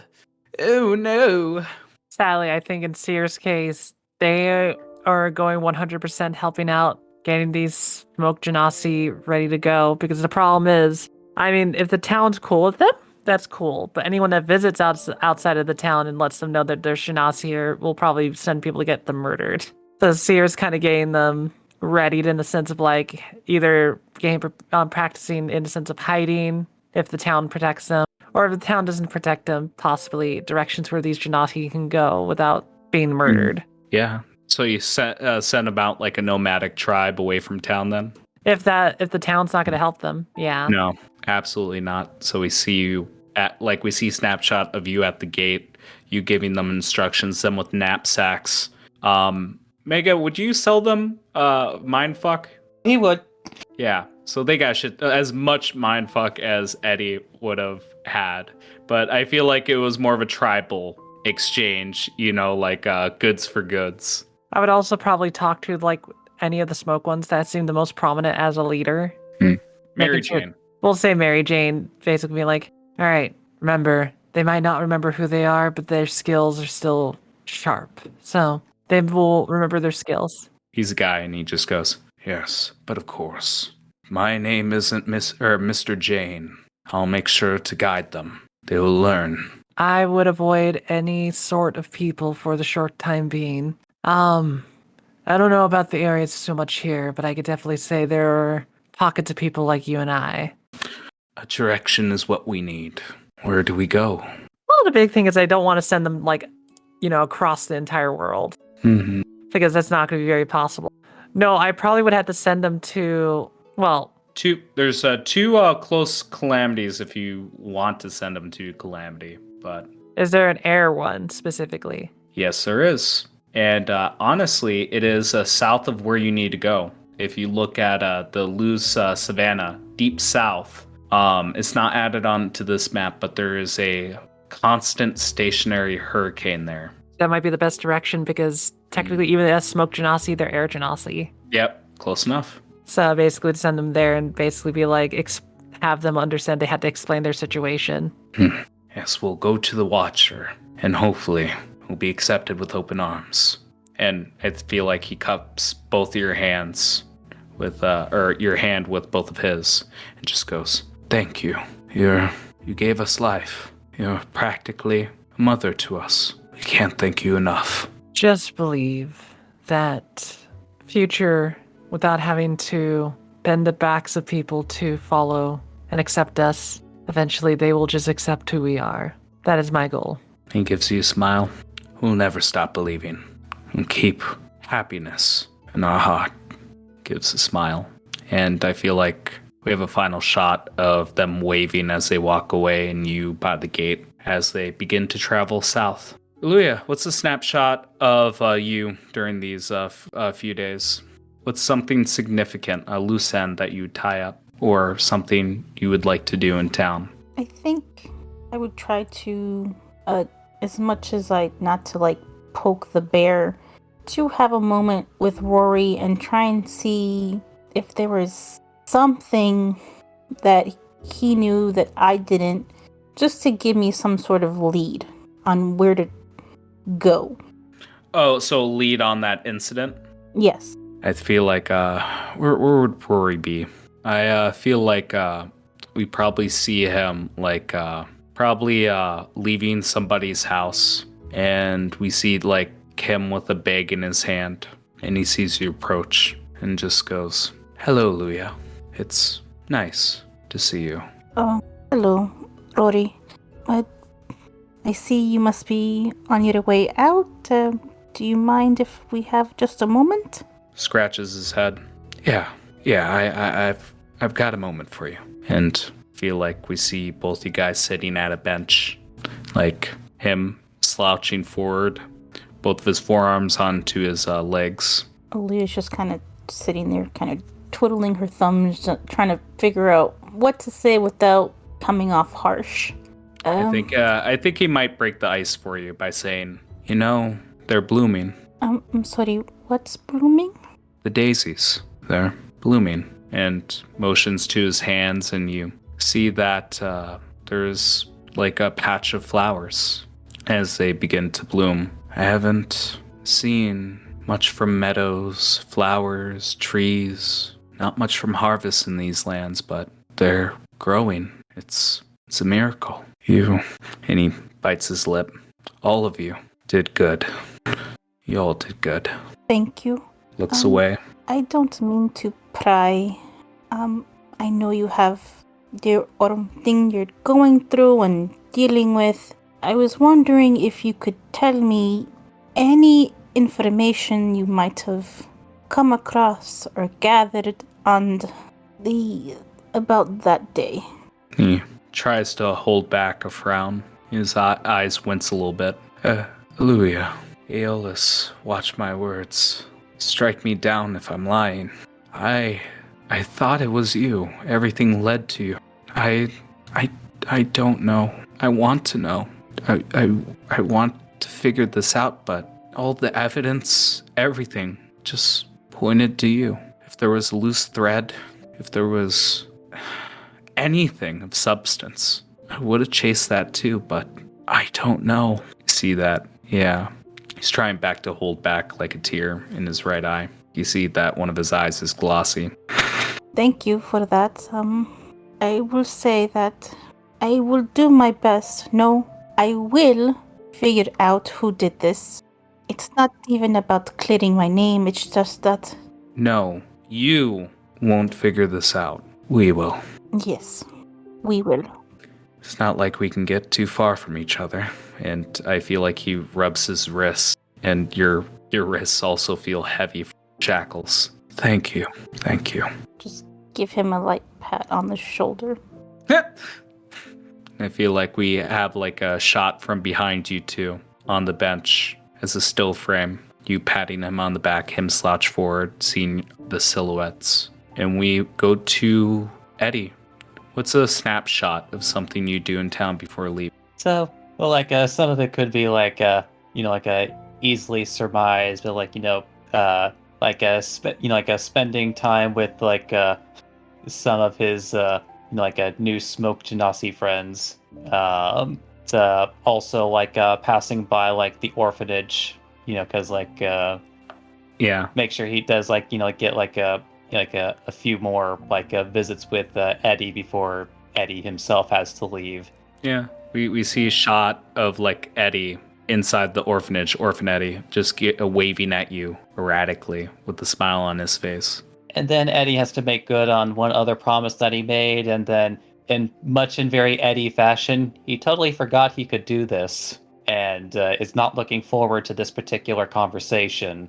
As he in as private a place as they possibly can, he pulls out one of those mushrooms with a face on it, gives a deep sigh, and just speaks into it. Hey Pops, it's me. Hello, Eddie, where are you? Don't worry, Pops, I'm fine. Still, well, not dead. Oh, that's good. What have you been up to? What have you been doing? I've been doing what I'm supposed to be doing. Oh, how far has it traveled? How many connections? Have you ever heard of Shyam? Shyam? Oh, yes, I think I've heard of that town a while back. Why? So, remember how you said that you were thinking about putting out another branch? Yes, but of course. I kind of promised some dudes that helped me that I would maybe give them employment with benefits. Oh, you little golden-hearted bastard. How many? How many need jobs? Actually thinking about it, just like how many of those that he promised survived? I don't recall. I'm gonna say a number. Well, that's for you to tell me, because like I don't know what you did with them. Okay. The survivors? Yeah. They're listed in the notes. Okay. I'm like, I know how many survived that particular encounter. I just don't know if you did anything with them after the fact. I was hoping Eddie would have that in his back pocket for me. Let's say 10. It's like, yeah, it's just like, admittedly, I did not write it down either, but I also wasn't expecting them to survive. So that's why I was asking, just like, okay, just like how many of them are left? But, okay. It's, about 10 of them. Oh, They really helped me out when the Velociraptors came in. Velociraptors? Pops, don't worry, I'm all right. Talking to you, I right? swear, if there's a scratch on you, a single scratch, my word. No. Don't worry, Pops. You know Eddie won't let that happen. Right. I know. He always keeps good on his promises. Patting his head. Oh, so long as you've kept up your end of the deal, making our family proud and you're not hurt. Son, how are you feeling? I've been feeling pretty good. Why? Good. Now, I would hate to have it any other way. Eddie, you know we love you, don't you? Love you too, Pops. I'll send someone down there, and we'll get everything straightened out. You're making me proud, my boy. You're making me proud. Thanks, Pops. You're the best. And I guess you can also tell Mom, too. I don't know if she's been worrying, but... He's been having to take a lot of drugs to get through this, son. You come up a lot when we talk. Not a moment goes by where we don't worry about you. Well, like I said, execution's off the table now, so... Oh, And you can feel him grabbing his chest. oh, thank the gods. Oh, thank the gods. But it might still be a bit before I can come home. Can you wait? I'll do you one better. I'll see what we can do to get you home. We love you, Eddie. Love you too. And I kind of want to imagine a snapshot of you looking down at a mushroom. And just like one passerby just like slowly backing away. yeah. Don't understand what's going on here. Guy's talking to himself. But yes, we see Mavet throughout these few days just going around the city, studying flora. We see like spores coming off of his body. And as he goes around, we do see him like stopping at a shack that's completely empty. And then again, down by a fort that is barren of soldiers, north of where you guys should be going. Exploring nearby, we see Mavet again in front of a pit of fire, all with black flames, just with a childlike wonder, or I should say a wanderlust, just exploring all these fantastical locations nearby. And finally, I think we end with the snapshot of him planting a tree at the center of town, and Happy makes flowers blossom around it, a ring of them. And yes, Atticus, you want to tell us just a snapshot of what Atticus is up to? Well, I believe it's kind of almost like a dark Gothic building, deep underground though. And you see the kind of giant doors creak open as Atticus tosses a bundle of ropes filled with Thimreth in front of this giant open room, and you can see there's a few people sitting in some higher up chairs. And as Atticus comes in, he just begins listing off all the many crimes Thimreth has caused, ranging from blatantly exposing the technology of their people to torturing one of their own. Is the other person with you as well? I believe as Atticus is talking, kind of sitting on one of the higher up chairs, you can just see another figure sitting there listening and tapping as he's kind of raises up his clockwork hand and scratches his chin. What does he look like? He is dressed very well. You'll notice that there isn't a speck of dirt on him. On his side, you'll see that he's kind of grasping at this familiar looking horn as he taps almost a little bit impatiently, and he kind of mutters that this is what happens when people get too much power. And I kind of want to see a snapshot of this figure with the clockwork arm at I want to say a wide shot. Let's say a profile angle of everyone in the room with this person seated. Looking a little lighter as he lights his pipe.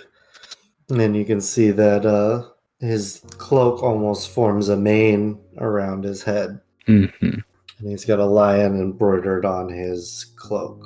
There you go. And we see that wide shot of Atticus, this figure with the clockwork arm, sitting high above everyone else, along with this council of figures. And we see Thimrath just on the ground, bundled in between everyone.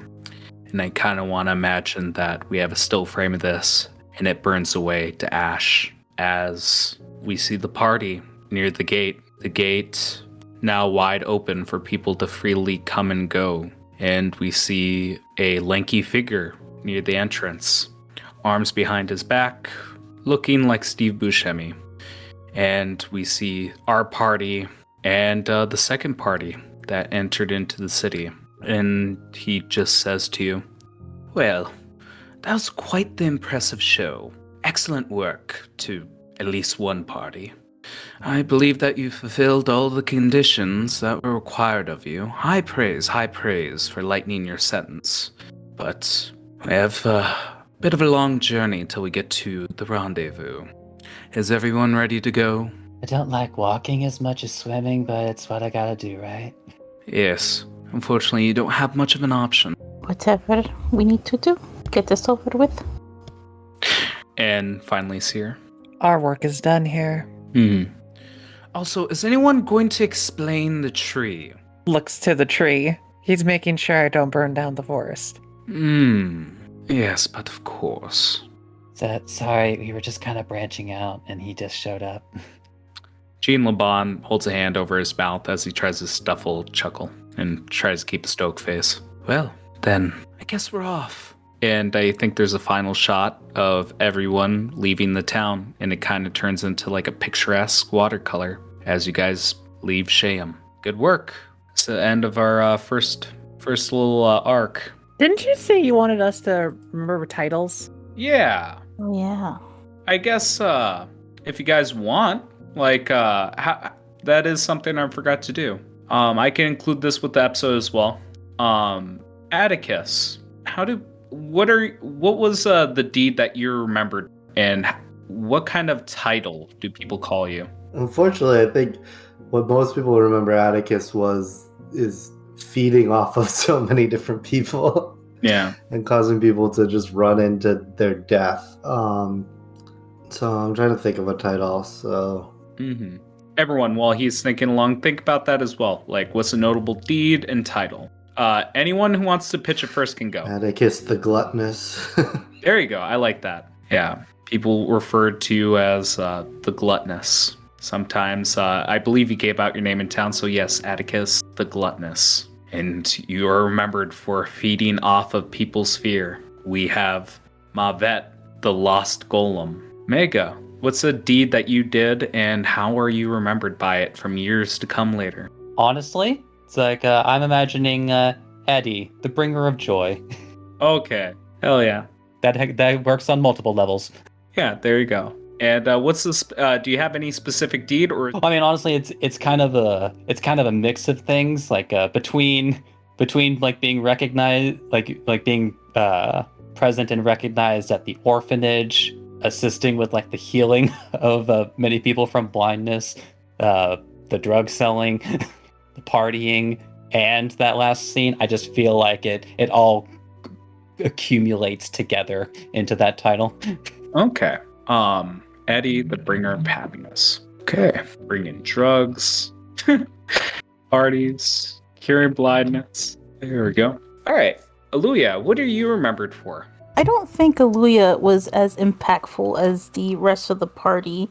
I mean, Seer was the doctor, right? And the cure.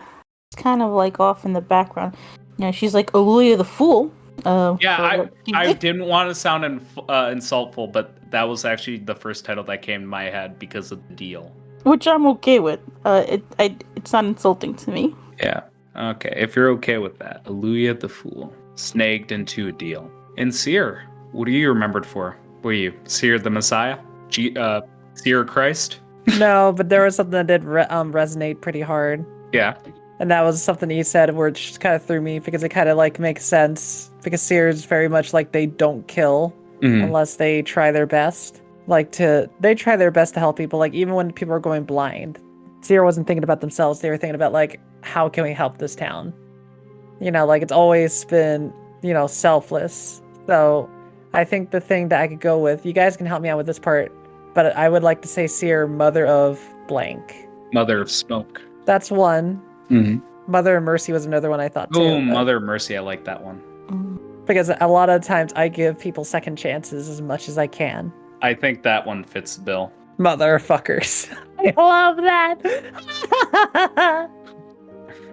Before we completely end, Atticus, you just want to address the audience frankly what's happening? Yep. Fortunately, I will have to take a bit of a hiatus. I'm getting married and my fiance is moving to the US, and so I need to make sure that she can get situated and everything, and wouldn't be fair to her. So I'll have to take some time off so I can take care of family matters. Yep. You're always welcome at our tables. I appreciate it, and I've had a great time, and I plan on being back when I can. This has been House Common Blood, the intro and outro music by Savk Oh My Dog. Any music and sound effects used in the episode are royalty-free. Credits can be found in the episode description. Please review us on whatever podcast listening app you happen to be using. And if you like us, tell other people. Word by mouth is the best way for us to grow. Thank you for joining us, and thank you for feeding me.